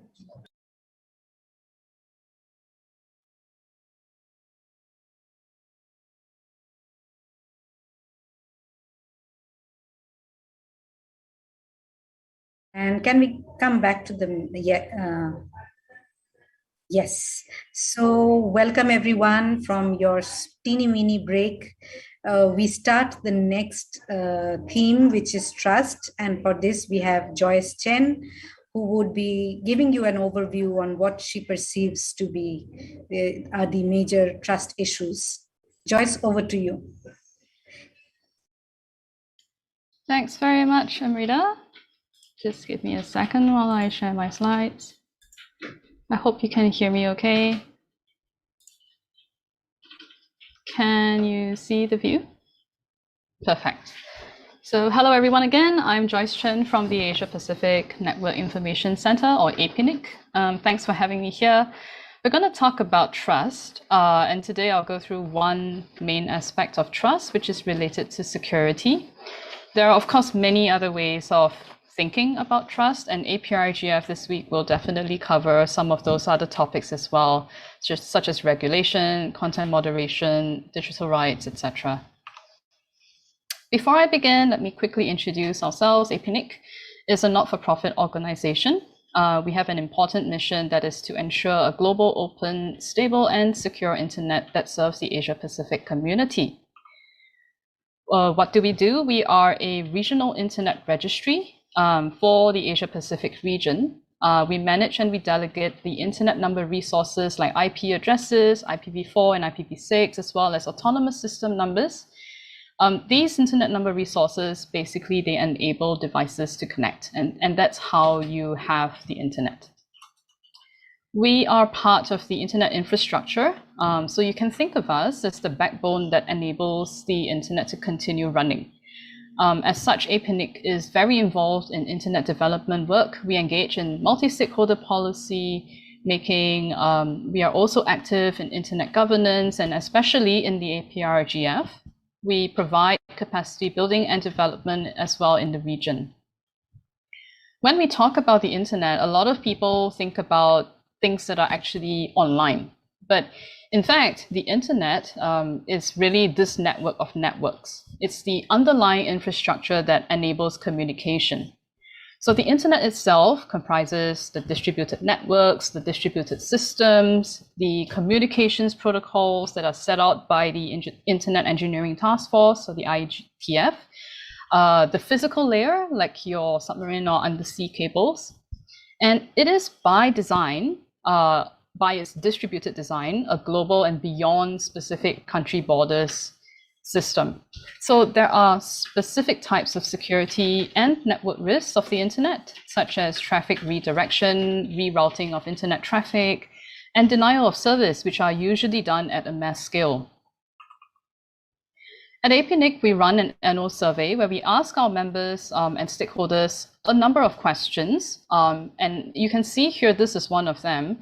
In 2020, we received over 1,600 responses. So that's quite a fair bit and quite a good representation of a sample size. One of the questions we asked was thinking about network security. What are the main challenges facing your organization? So there were top 3 challenges: DDoS attacks, phishing, spam, malware, ransomware, as well as staff capability, with some of the top security challenges they face. Now, I want to pivot a bit and talk about this kind of a new-ish phenomenon. So recently, we're seeing a rise of a specific type of attack called supply chain attacks. The idea is you target one company that provides services to many different clients and users, and through this one company, you unleash a large and broad-scale attack at once. In this case, the attack is not on the internet infrastructure per se, the way that I've explained it before, but rather it touches on many different industries that were affected in the US. So a bit about SolarWinds. Hackers gained access to this company called SolarWinds, and that's why we usually just refer to this particular attack as SolarWinds. It's actually just the name of the company. It produces a network and applications monitoring platform called Orion. And hackers then use this access to produce and to distribute Trojanized updates to the software's users. So it basically relied on the system of Orion to then produce and distribute all these updates to the users of the software. And I've listed all the different people who were affected, who were infiltrated. You can see over here, and I won't read it out. But I think the main point here is that SolarWinds was really the single point of entry, or the single point of failure for this to happen. So there are, of course, many other more attacks. The recent case of Kaseya ransomware attack is another one. But if we look just at SolarWinds, it's an example where attackers violate the chain of trust across multiple companies and organizations. You have this sort of a domino effect when one element goes down and the rest will also follow. It's an attack that exploits a simple vulnerability, but then what you find is the attack surface or the footprint is large. So when we think about other things like Internet of Things, IoT, when we rely on more third-party products and services, we're going to see these attacks becoming more and more prevalent. So we've looked at what happens, a case study of when the chain of trust in the system is attacked. Technology, however, isn't the solution or the panacea to internet development and mitigating cybersecurity attacks. In fact, people are. So we can develop technology that makes our lives easier. We can use the technology to power algorithms, power systems. But then at the end of the day, the solution still lies in people and changing people's habits. Technology can only be the tools we are using to defend ourselves. So what I want to introduce is this concept of focusing on our communities to build trust. So the cyber ecosystem is a very robust one. I've listed a number of the stakeholders here, but each stakeholder is indispensable. They are codependent. Every stakeholder has a role to respond to an attack or to prevent an attack from happening. There are many different multi-stakeholder groups working together as well to promote cybersecurity, develop security standards and cyber norms, as well as encourage international cooperation.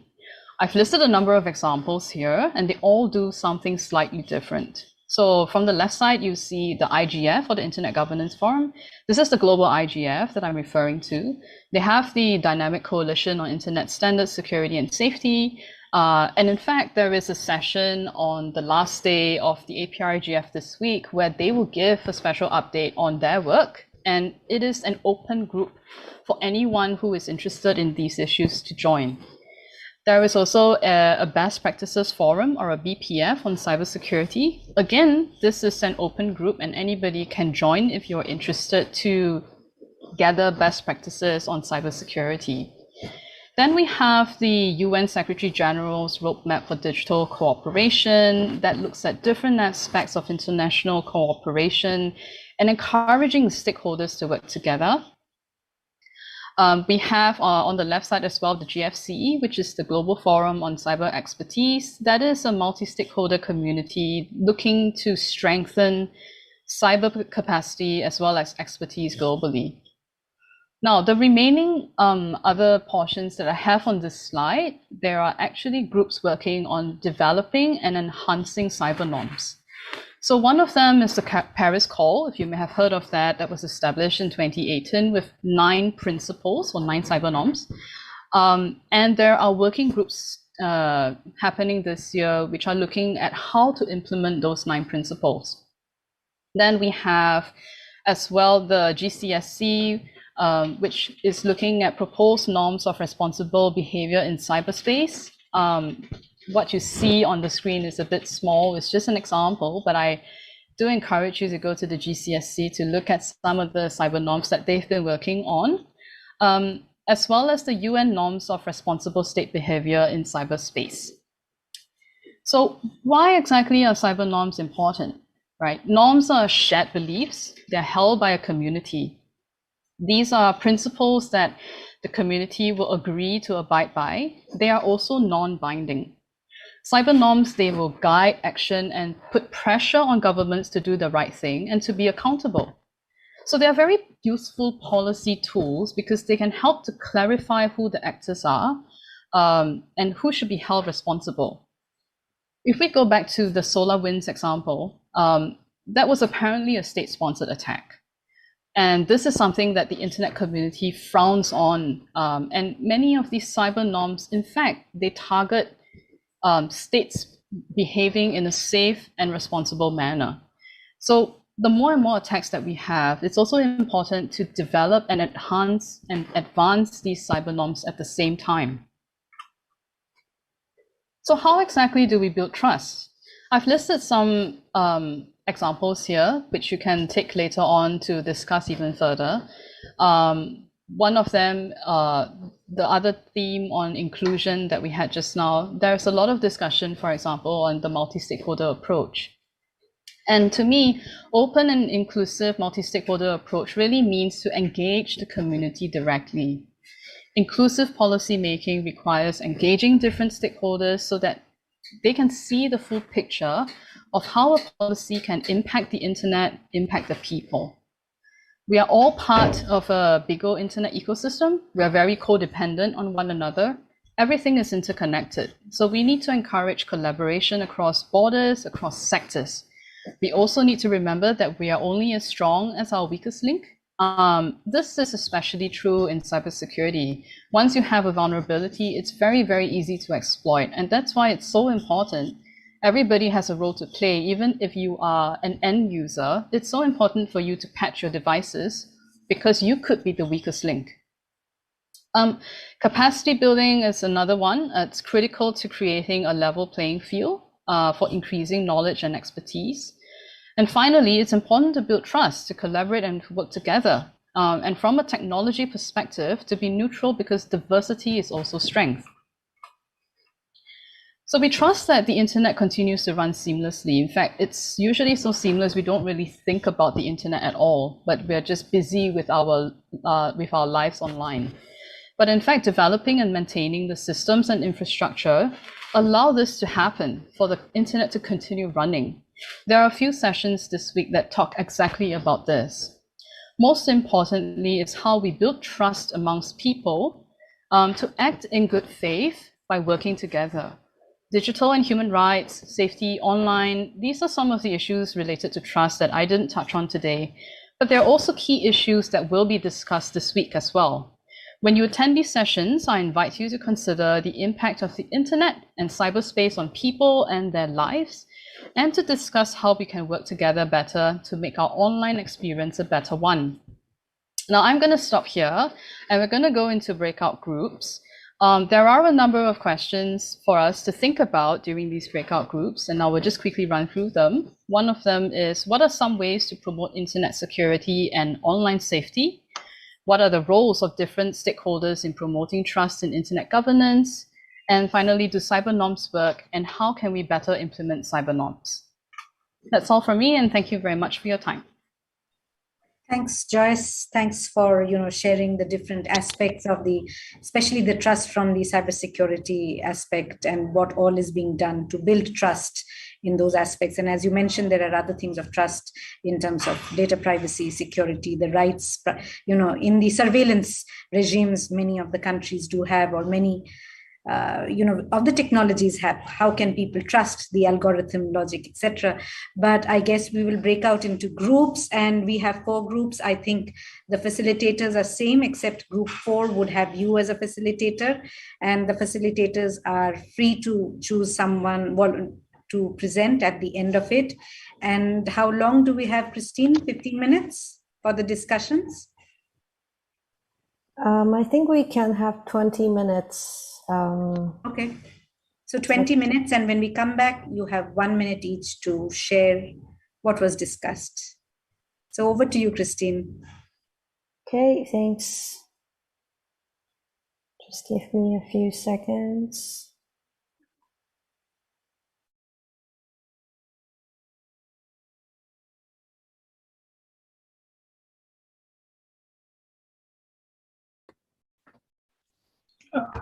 Wait a minute.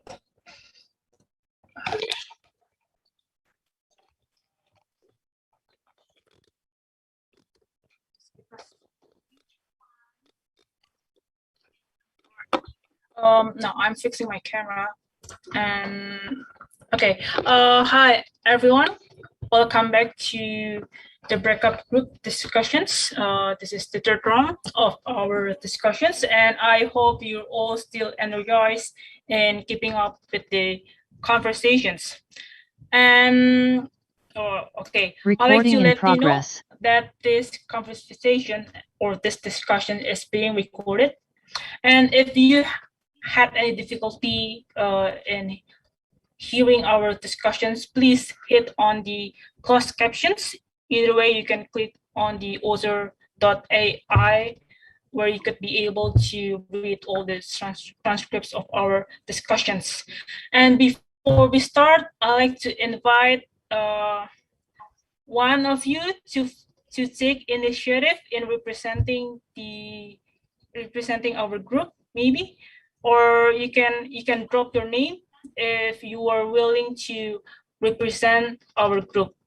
And while we're waiting, I think it will be helpful if maybe some of you take notes of our discussions and maybe send it to the representative of our group. That's quite helpful, I think. And without further ado, these 3 questions that touches on the trust theme. The first one, Joyce mentioned that the first question is that what are some ways to promote internet security and online safety? And secondly, what are the roles of different stakeholders in promoting trust in internet governance? Thirdly, do cyber norms work, and how can we better implement cyber norms? So the first question is that I mentioned that what are some ways to promote internet security and online safety? And before we get into that, maybe we can talk a little bit about the difference between internet security and online safety. If you have any idea, please unmute yourself.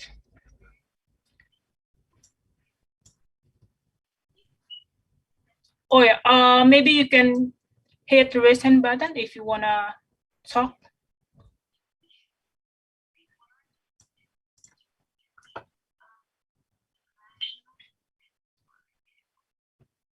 Is somebody speaking?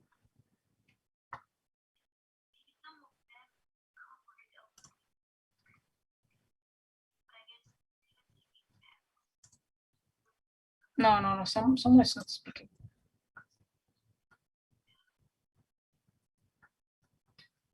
Okay. While we are waiting, does any of you like to volunteer to represent our group? If you're willing, you can drop your name in the chat room.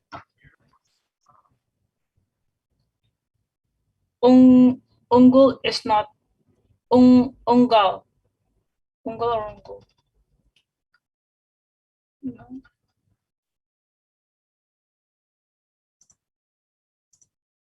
No, she's not. Okay. Please unmute yourself, Kian. Hi, so hello, I'm Kian. I'm from the Philippines. I can volunteer to do the summary. But also, I can also share about regarding the first question regarding promoting internet security and online safety. So I think we are also stakeholders, so we're also responsible, again, as the keynote speaker said, about these certain attacks. And I think it's very important for us to be aware of our online activities. So one helpful thing, there's this browser plugin, internet browser plugin called Terms of Service Didn't Read, or TOS Didn't Read, in which it shows you the summary of the terms of service of whatever website you're using. So if right now, if I have Facebook open and I enable the plugin, it tells me that Facebook stores your data whether you have an account or not. Your identity is used in ads and are shown to other users. The service can read your private messages. So these are all helpful things that promote transparency and trust, because these types of services, these types of websites, they are transparent as to how they collect your data and how they store your data and how they use your data. But those are usually stored in the terms of service.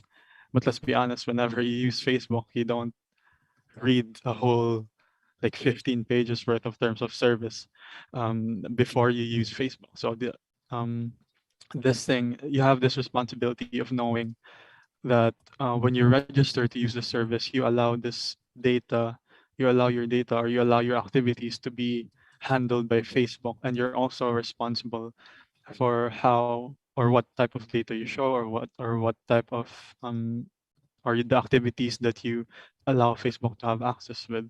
And that's also a responsibility that you have in terms of security and online safety. And I think you should be aware. Thank you. Thank you, Kian, for your volunteer. And does any of you like to share? Okay, Shah Rahman, would you like to unmute yourself? Thank you, Cecilia. One of the another major important issues now is this, in that over the digital space is facial recognitions. You know that somehow that we do not know that what are the government monitoring systems have been included in our environment, that they are collecting data with the consent of users or not. So nowadays it is very crucial points, and in the form of the data and accessibility, the concern need to take from the user consent to make sure that they are okay with this. Otherwise, it can be make in harms for in a private or public place, they are taking that for favorite photos and the image that is circulating over the internet, and also that collecting data in a hazard way. It is need to be think in a more conscious way. I think that is a problem. Thank you. Thanks, Shah Rahman. Okay, Samik Karal. Okay, Hi. please go ahead. I was thinking about trust, and my very first thought was trust is all about questions, and there's not really any objective answers to it. Like who to trust and what are the criteria set for trust. Can I trust the government information? Because like it's a lot about content and misinformation, right? Like even during the vaccines and during the pandemic, we had like a misinformation from the government about how many people were vaccinated. There were fake data that were coming out from the internet via the government media portals. And so I think it's all about questions. And do we even trust the platforms they come out of? Do we trust the content moderators? I don't know. Yeah. So basically, I don't know if someone wants to answer the questions on trust. I don't see any objective answers to what is trust and how it can build. Or yeah, that's my take. So Samik is basically asking like what kind of trust, what kind of infrastructure that we need to establish in order to guarantee trust or our rights, maybe to be included in a dialogue, or maybe to trust or to fight against the disinformation and misinformations. Does any one of you like to respond to that? Or maybe while we are waiting, Yohani, you can go ahead. Okay, thanks. I would like to add my points regarding the ways to promote internet security and online safety. I think it's a part of digital literacy actually, because we emphasize digital literacy is low, but it doesn't mean we are giving enough knowledge to access all those things available in the internet. At the same time, we should make sure we are giving the ways to securely access them and how to be safe online. Because in Sri Lanka, recently we heard so many incidents regarding this internet security and safety issues, because as you all know, due to the pandemic, we have moved to online, and because of that, most of the children in a country like Sri Lanka, usually children are not getting smartphones. But due to this pandemic, all of they had the chance to get that, and at the same time, it make a big difference in their life, and they are like using it in whatever they want, and they had faced so many issues, like some of them suicide due to this, and cyberbullying is happening. So I think both these things should go in parallel. Yeah, that's my view. Thanks. It's quite interesting that you mentioned that most children have no access to education due to this pandemic, or perhaps they had no electronic device for them to access the educations. But honestly, in my era, you said that children should be having electronic devices, but in my when I was a kid, I'll probably not be allowed to own some electronic devices. Exactly. But anyway, yeah, it's quite interesting to touch on that. And who else? Maybe Anu Tarsi. Yeah, this is Okay. Anju from Sri Lanka. Okay. I would like to share something about cyber norms. It's about Sure. it's about the behavior of the digital citizen. According to my knowledge, it's difficult to implement in the society, because if we could maintain cyber norms, it can avoid the cyberbullying, revenge porn, and online violence. But recently, I observed in my community in Sri Lanka over social media. Most of the social media, the revenge porn is a big issue in Sri Lanka.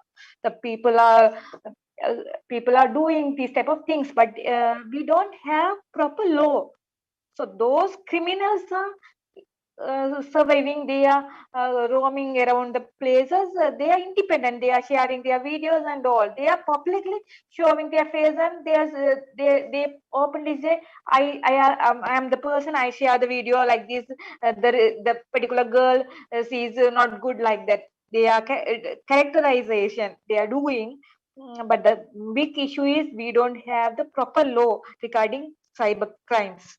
So I want to share these things. Thank you. Yeah, it's quite interesting that Anju added some of her views on the idea of revenge porn.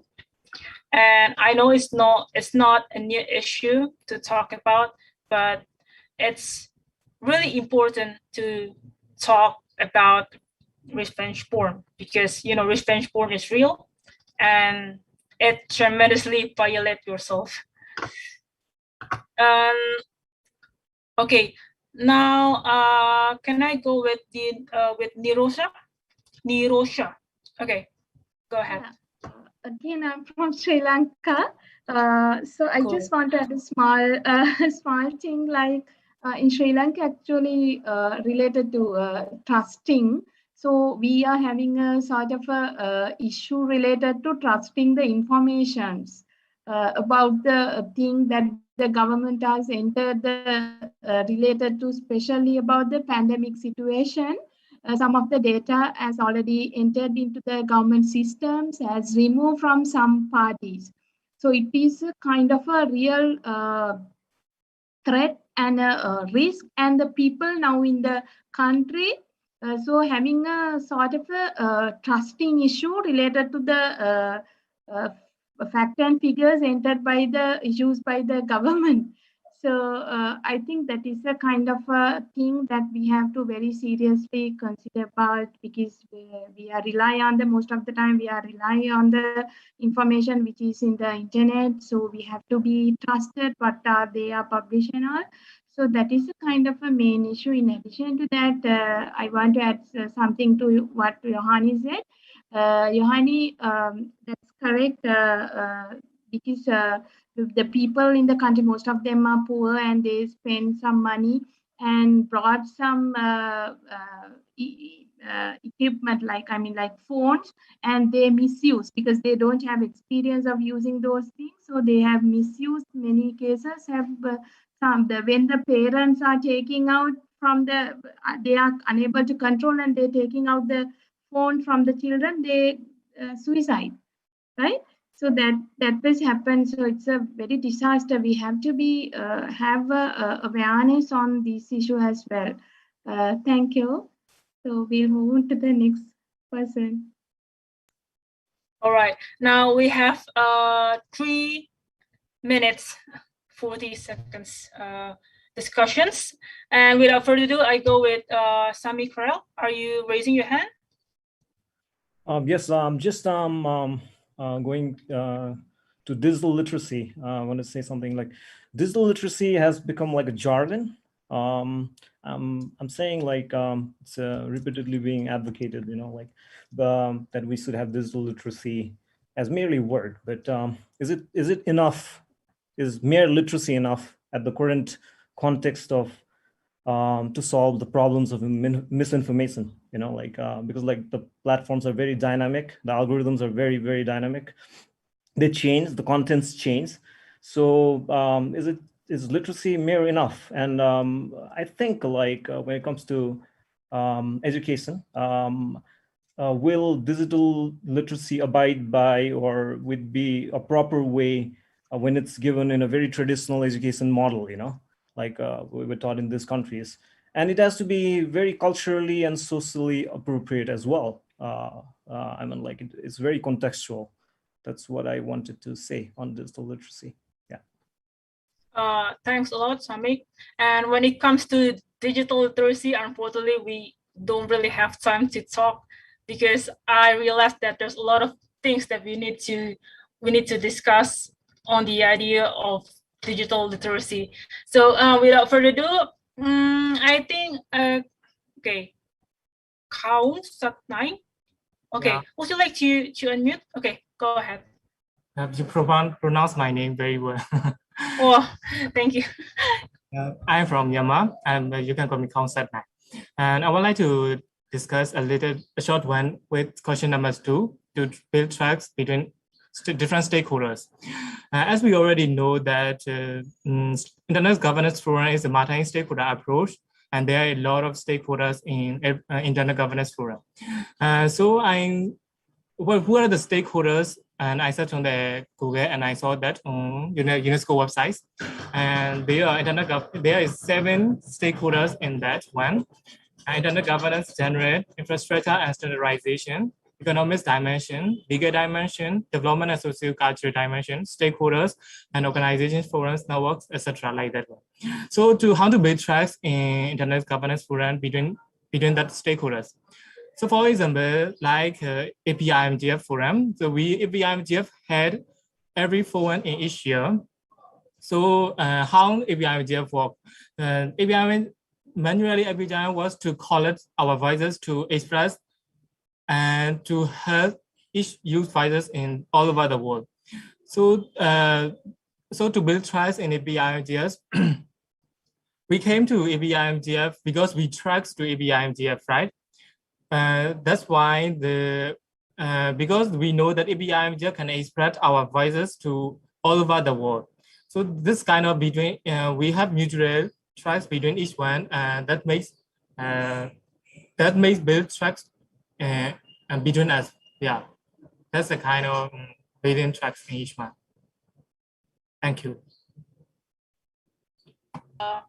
Okay, thanks, Kong, for your views on the inclusions on the second policy questions where it mentioned about stakeholder. So once again, thanks for your participations. And I think Kian is volunteering to represent our group. So once again, I'll see you back in the main room. Thank you. Recording stopped.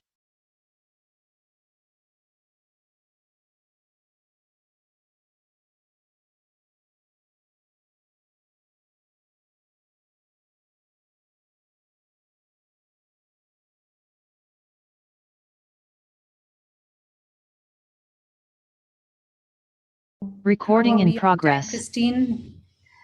I guess you can still have 5 minutes, and then we will still have 30 minutes for the sharing session. Okay. So 1 minute each for each group, I guess. So welcome back. And who is going to present from group 1? Hi, Amrita. It's Bea again. I'll be sharing for group 1. Okay. 1 minute. So what we discussed, we had a very great discussion in group 1. We first talked about how the states should be responsible for these cyber attacks that are being done. Of course, should come up with strong statements to the UN or maybe the CN that states should observe certain norms, which is very difficult to do that. We also mentioned, Mr. Paul, he mentioned that the internet is very big, and it's a very big space. Of course, the world that we live in, it's not safe. So how can we make the internet a safe space if the whole world, it's not safe itself? I mean, again, he mentioned that we should have maybe parts of the internet where we can trust and where we should fix. And also, again, others mentioned how we should it doesn't really, I guess, we should, with fake news and the level of security, we should have governments or just the forums or people to just make rules and regulations on these cyber security attacks. And there's people who also mentioned that they don't trust Google and that we should also ask for consent and so on and talk about that. And yes, and that's it for me. I hope the 1 minute is already up. So thanks so much on that. Thank you, Gia.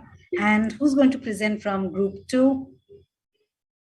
I like to invite Kian to represent our group. Hi, hello. Hi, so my name is Yeah. Kian. I'm from the Philippines. So for group 2, we discussed a lot about what the keynote speaker mentioned about stakeholders and responsibilities. So we ourselves also have responsibility. We have when we use these services, we have to make sure we're aware of what data we're providing or what data we're allowing them to access. And also, Rahman mentioned these services should also release consent. So on what kind of data they're collecting and make sure the user is okay with that. And I think cookies is one way of doing that. And we also talked a lot about Sri Lanka. There was a lot about removing data from COVID positive patients and trusting information coming from the government. And they also talked about how children now possess smartphones because of the current situation of education, and how in terms of using the internet, digital literacy and security, how will children adapt to that? And we also discussed about a lot of Sri Lanka not having appropriate law for the wrongdoers or unlawful actors in the internet. And yeah, there's a lot about privacy, consent, and digital literacy, whether it's enough to adapt to the dynamic content and activities of the internet. And that's it for group 2. Thank you. Let's go to group 3. 1 minute, please, not more than that. Hi, everyone. I will welcome Masum to present our group.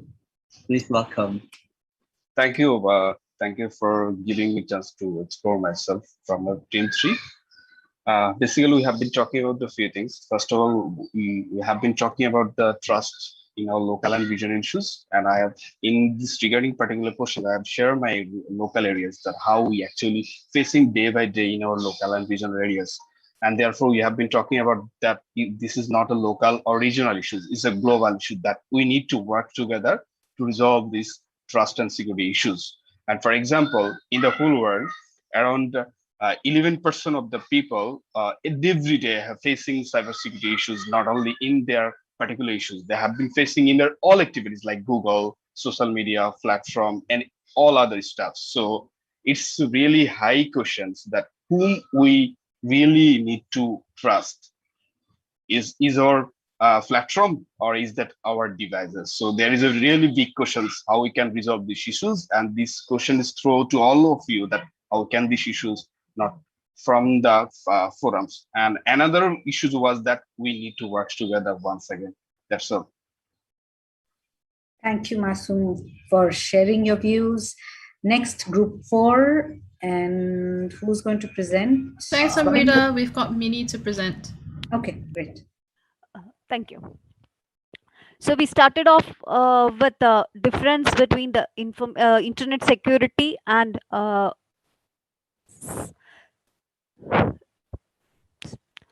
digital security. Knowledge and training is needed to ensure the digital security, and the things which we discussed was that we need to educate the citizens about the digital space and why it is needed. Winston added that the schools, public libraries, and professional organizations need to engage in discussions about the dangers of the cyberspace. Civil society associations in New Zealand are working towards this internet safety. Like example was cited as NetSafe. They give professional advice in terms of legal framework around the domestic legalizations also. An organization called VILAC have also in India has also designed a curriculum called Digital Champions Program to help the young adults understand the risk and opportunities online. Schools should teach civics, which is an understanding of citizens' responsibility. Similar to that, the internet ethics should also be taught. And there was a discussion around cyber norms, and now that is the norms related to the behavior as well as the technical standards. Cyber norms are standards, and the technical community will have to promote the safe and secure network, and the civil society will have to promote the policy development and advocacy regarding the trust. That is how we concluded. Thank you. Over to you. Thank you, Minnie. Thanks a lot. So can we now look at what the schedule says, Christine? I guess we have had the various themes being discussed. What's next? Okay, so we have the sharing session, and now I'd like to invite Sabrina Lim and Shah Rehman to take it forth, and we have 45 minutes, right, Christine? Let's keep it to 30 minutes. So okay, 30 minutes. Sabrina, Shah, over to you.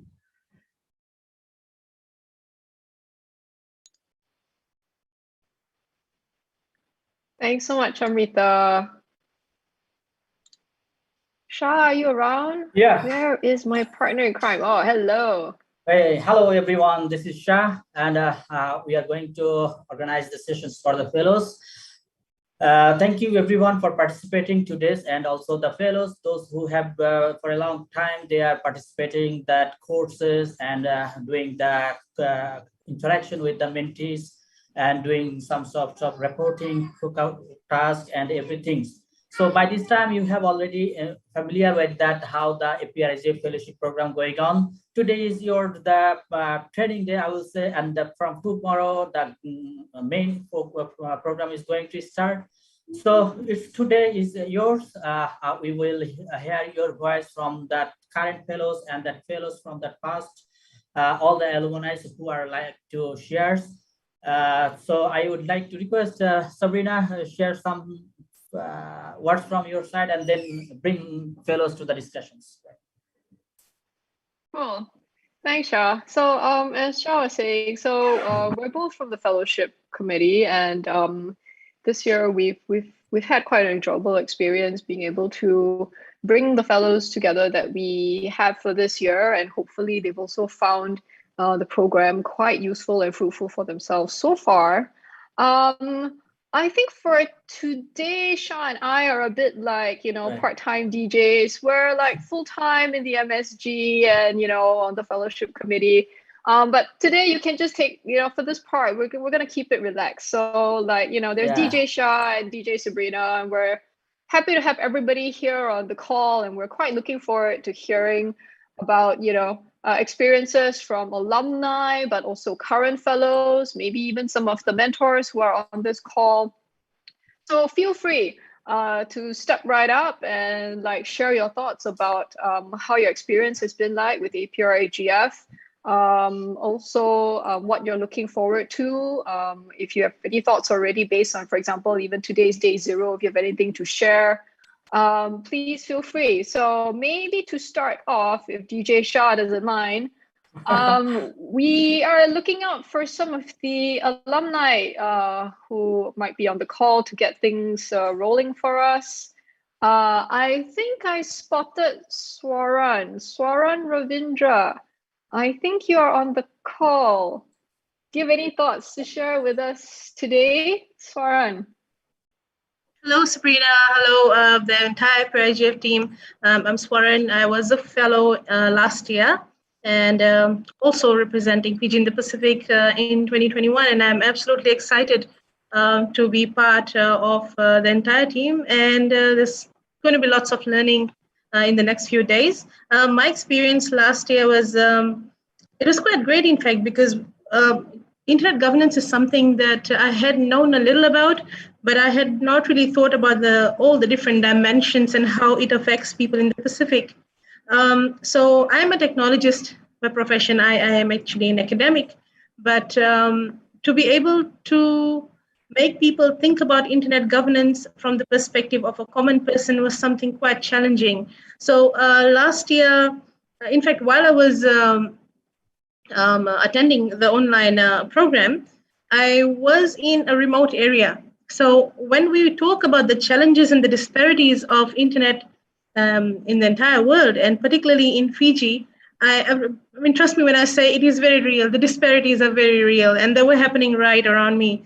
I have met women who were in their 30s, and they had 6 children, and they did not know how to take birth control pills, or they did not have access to good health services. So I've had while I was in the program, I was also able to talk to them about some of the free apps that they can access using the internet. And these things were revolutionary technology for them. These were some of the things they had never heard about.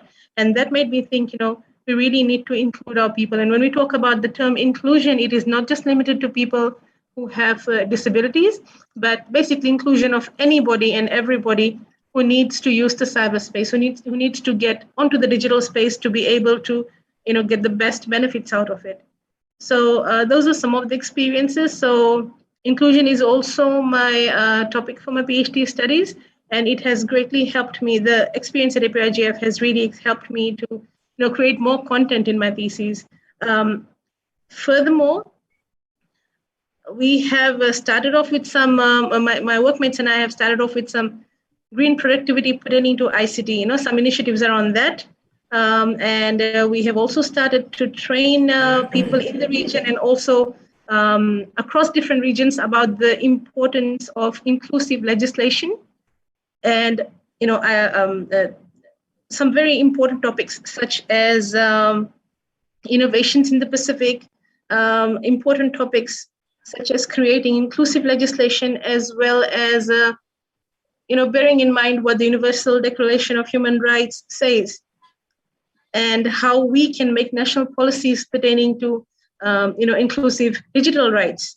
So we've had some discussions, and I'm very proud to say that even the Caribbean region has been working on, benchmarking with our initiatives in the Pacific. So we have been able to look at the Universal Declaration of Human Rights, as well as having inclusive national legislations, and how we can use these two documents, or broader categories of documents, to be able to create more national policies, create more amendments, and also create ICT policies for organizations to follow. So that's just a little bit from me. Thank you.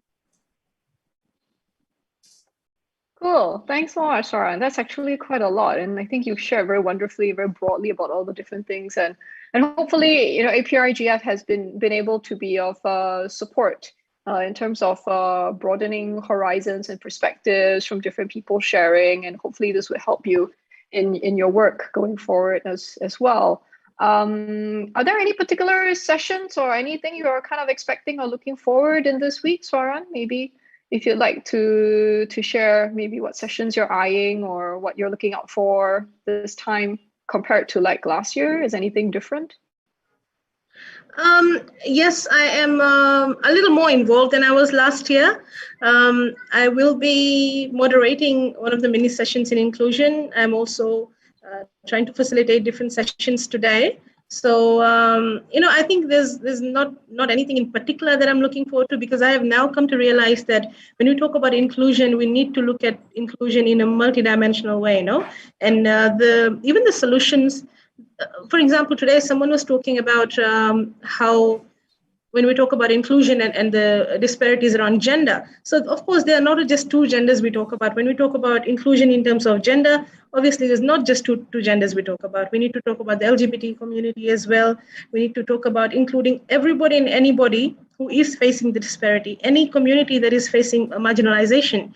So I feel every stakeholder needs to get engaged in the conversation, which is why I feel I would not be able to say if there's one or two sessions that I would be interested in. I will try to maximize on my opportunity and be actively engaged in all the discussions.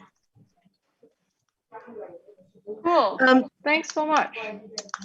Thanks so much for sharing. I think that really gives us quite a lot to think about.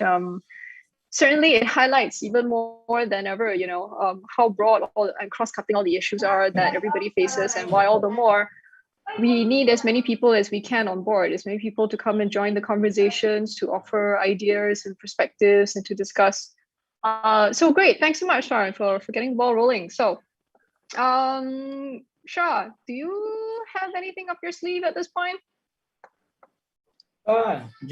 Yeah, in addition to that, if any of the fellows currently those can like to share that any difficulties to participating in the online, that could be also hear from them. Fellows, from the new fellows, anyone, can you raise your hand, please? Feel free to discuss with us. Yes, Mr. Masum. Thank you very much. Actually, thank you everyone who are involving from the starting period to still now. You are working really hard for delivering us how we can reach our ultimate goal and how we can learn better from ourselves, from the individuals as well. Basically, I just add something else like that. I never attend such kind of program, which is working regarding specifically for the community-based platform. And I think it's a really huge opportunity for me to learn something new, or new things, and networking to the other region areas peoples. And it's really great opportunity for me as well. And also thanks to dear Shah Rahman and and Sabina Lim to participate us and share their opinions to the fellows or committee. Thank you. Thank you, Masum, for your sharing that you are going to habituate with the online platform. Actually, this is our normal life, right? So 2 years back, when the pandemic started, first time we didn't have to start work online, but you know that now you are doing that conference over the online and also doing work in the online. So this is a great experience for you guys. So I think that you whatever problem you're facing will overcome it soon. And by this time, I also want to invite one of the fellow Alex in online. Can you hear me? From the past fellow, anyone or the alumni member can share? Okay, go ahead, Mirai. Yeah, please.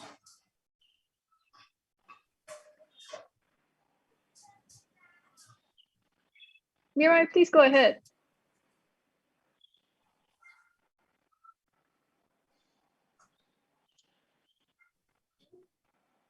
Mirai, can you hear us? I think oh yeah, go ahead, please.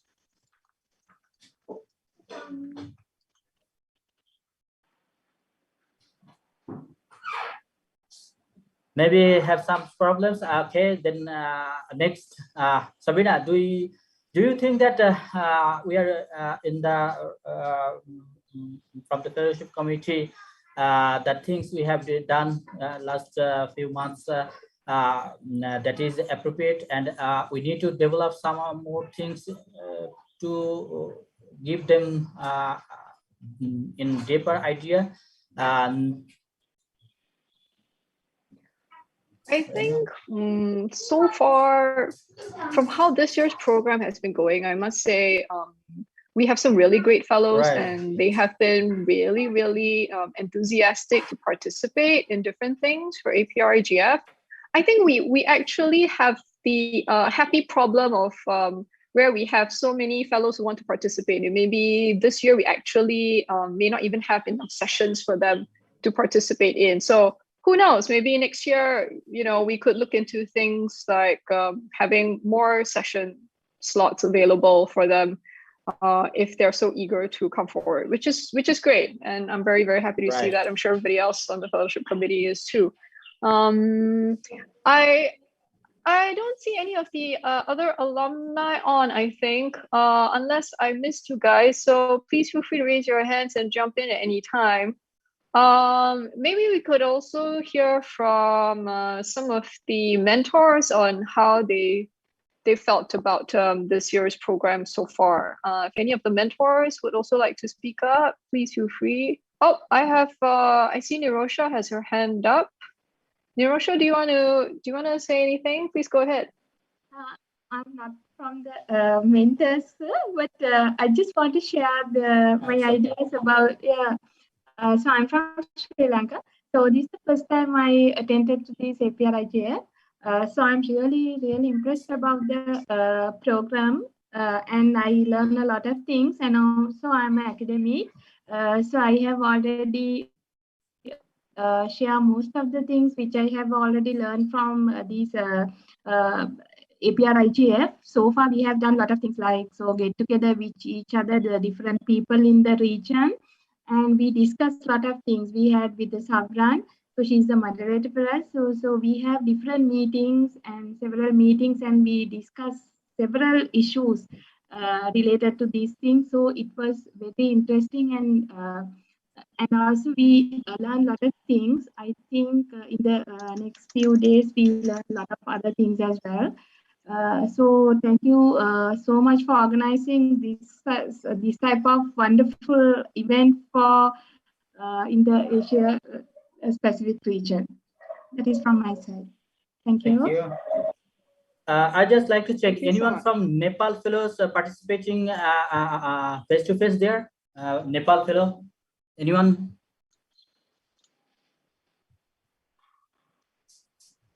Anyone from Nepal like to share your experience? Hi. Can I? You, Samik. Yeah, I'm not doing face to face, but I'm okay. home. Okay. Okay. I could be anywhere. but, okay, go ahead, please.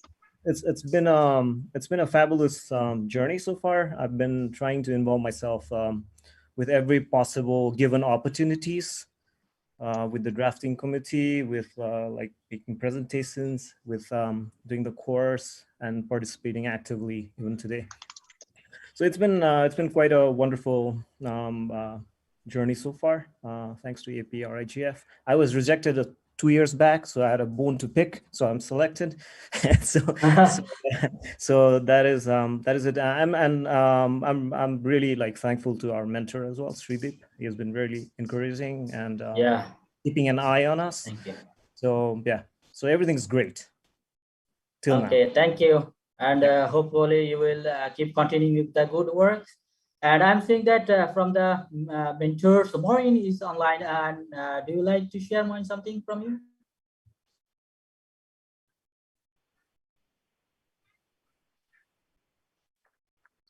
Maureen, can you hear me? Maureen, are you there? Maureen? Maureen, Shrideep, you are in call also? Yeah, Maureen, go ahead, please.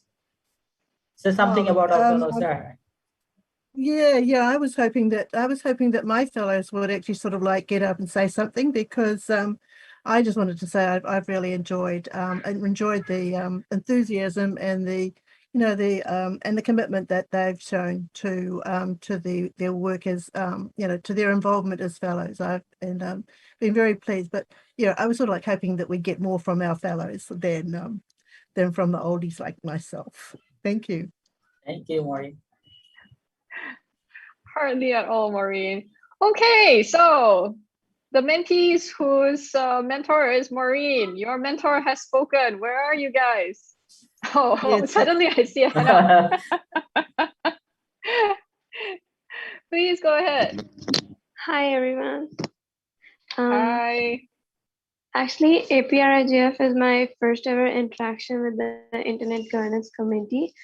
And I really loved it, because although I use digital space a lot, but when I joined this community, like became a fellow of it, I learned a lot of terms and a lot of ideas that I was never aware of, and I really like them, because after joining the community, I felt like maybe I will have a voice, and that really excites me about this community. And since I have joined it, I am more interested in all the internet governance aspects, and I'm looking forward to join more more communities like this. So Yeah, that's it.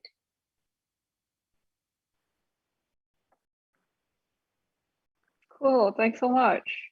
It's glad to hear such encouraging feedback for us too. I think, okay, Mirai managed to type in the chat since she wasn't able to speak on the call just now.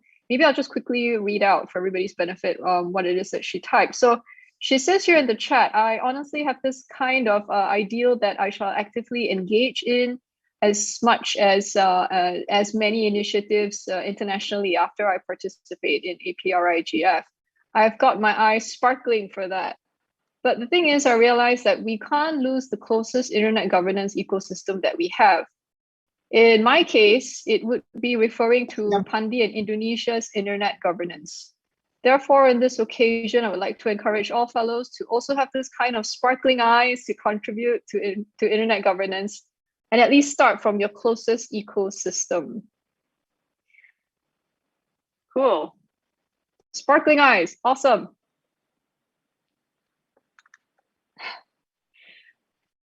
Okay, do we have anybody else who also has anything to share? Maybe if anybody also faced any particular challenges so far, you know, going through the fellowship or any kind of challenges in your learning along the way up to this point.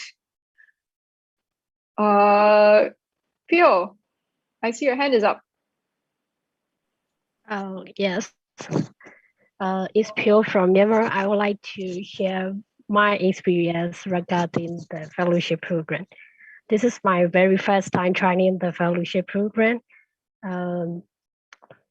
It was kind of like very challenging for me to accomplish this program, because I don't know many things, but I could know many things from this fellowship with the help of the mentor, with the help of the organizer things, and with the help of the fellow friends, and also with the help of the internet governance community.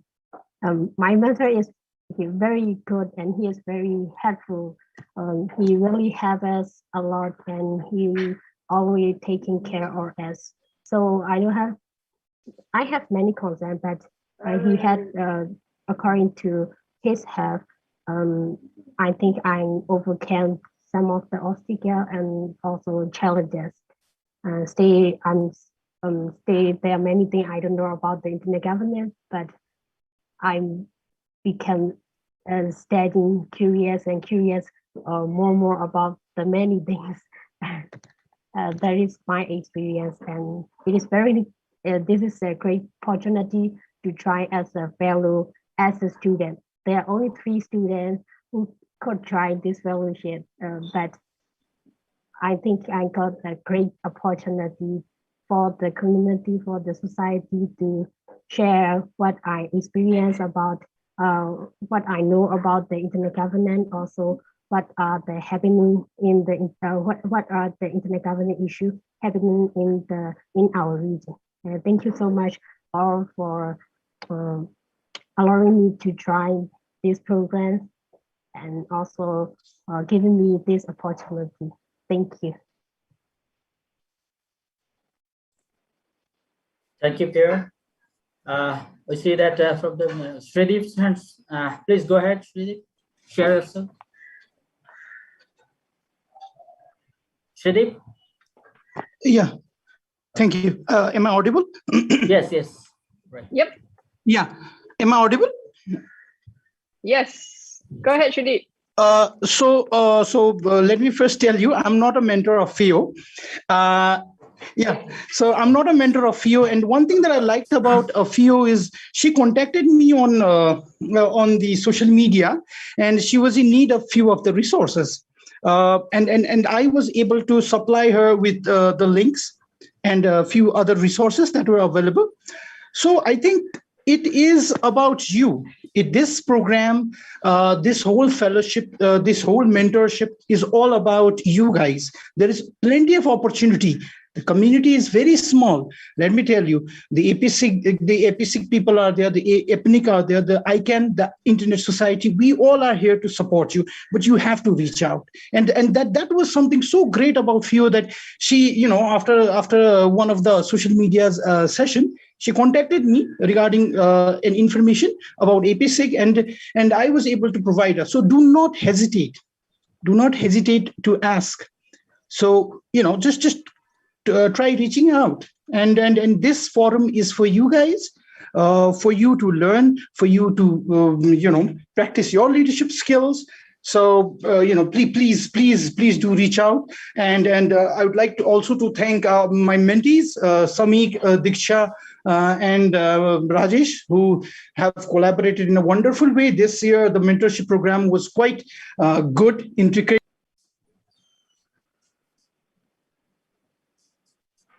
Shreedeep?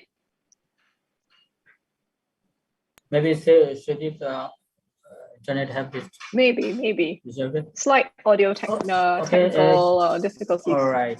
So I just have to ask to our fellows. Could you fellows tell how you heard about that APRIGF and how we can improve publicity in the future from your side? Anyone can share that? How did you have gained that the fellowships to the APRIGFs? Those who are very new, that not much familiar with that APRIGF, but you have got that information that APRIGF fellowships is opening. Anyone?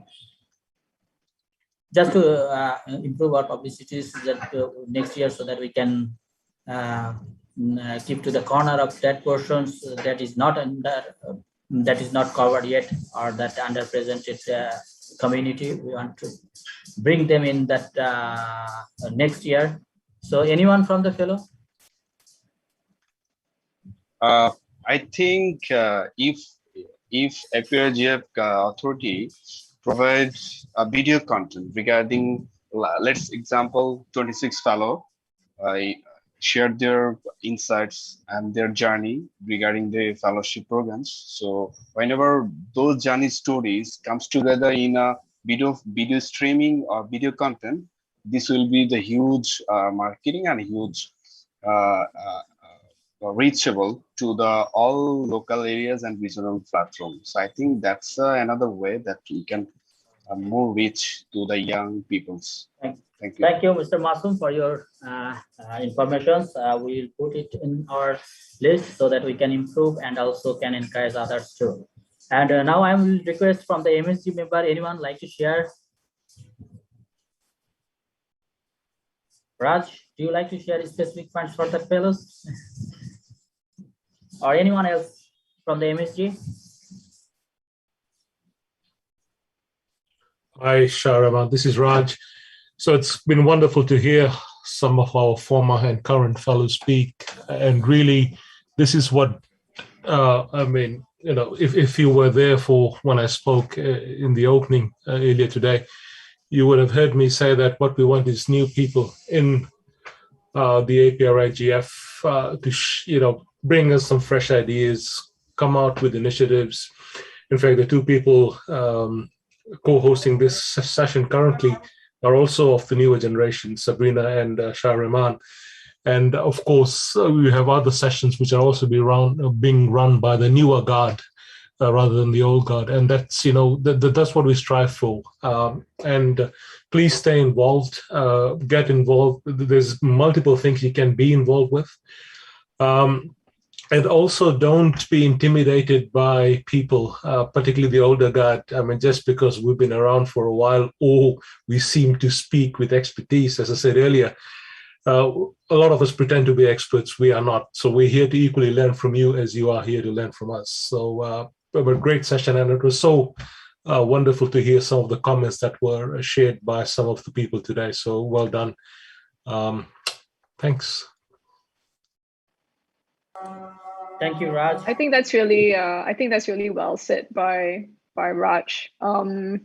This is also why we definitely need to always have fresh perspectives and more new people to join. And it's very important also that for fellows who have started on their own sort of internet governance journey and exploring around in the space, we hope you'll find APrIGF a good place to also stay and, you know, set up base so that you can spend more time with us. You can easily spend more time with other people that you can also trade ideas and perspectives about on all kinds of issues. I mean, if we all had the answers to all the issues, I mean, like what Raj was saying, if we had all the answers, I mean, honestly, we wouldn't even need to be here. But clearly, there are a lot of things in the world that, you know, cannot just be solved overnight or resolved in a very simple manner. The world is complex, so that's why we're all here together. Hopefully, we can figure some things out together as well. So yeah, I think we may be running out of time. So maybe to close off, Shah, I think, should we ask somebody from our FC to perhaps speak a little and share their thoughts? What do you think? Should we get Cheryl? Cheryl, are you around, Cheryl? Oh, I'm around. Yep, I'm around. I've been busy tweeting, LinkedIn posting and popping things onto Facebook, as is my instructions to do so. Look, I've been saying in all the socials how exciting and thrilling it is to watch you all and listen to you all. And from my personal and very biased point of view, what I'm learning from all of you is that the future of internet governance is actually in good hands. Doesn't mean we're all about to turn up our toes. We're here to help. But this is a great way of seeing how we are going to be heading into the future for the next years to come. So fantastic. Let's have a brilliant 3 days. That's it from me.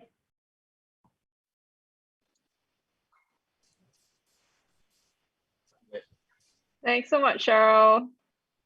Really encouraging, really lovely to hear from you on that. Okay, Christine, so sorry, how much time do we have left? Sabrina, my DJ partner, we are almost at the end of that program and we are running out of time. I will request just to that fellows, just small points that never hesitate to ask any silly questions. Just you ask yourself and be involved with that next 3 days. So I would like to hand over to Christine. Maybe she has a plan to take a group pictures, right, Christine? Get back to you and then close from me and Sabrina. Yes, thank you. So before this session ends, I hope we can take a group photo together. You may turn on your camera so that and hold your smile for a few seconds so that I can take a snapshot.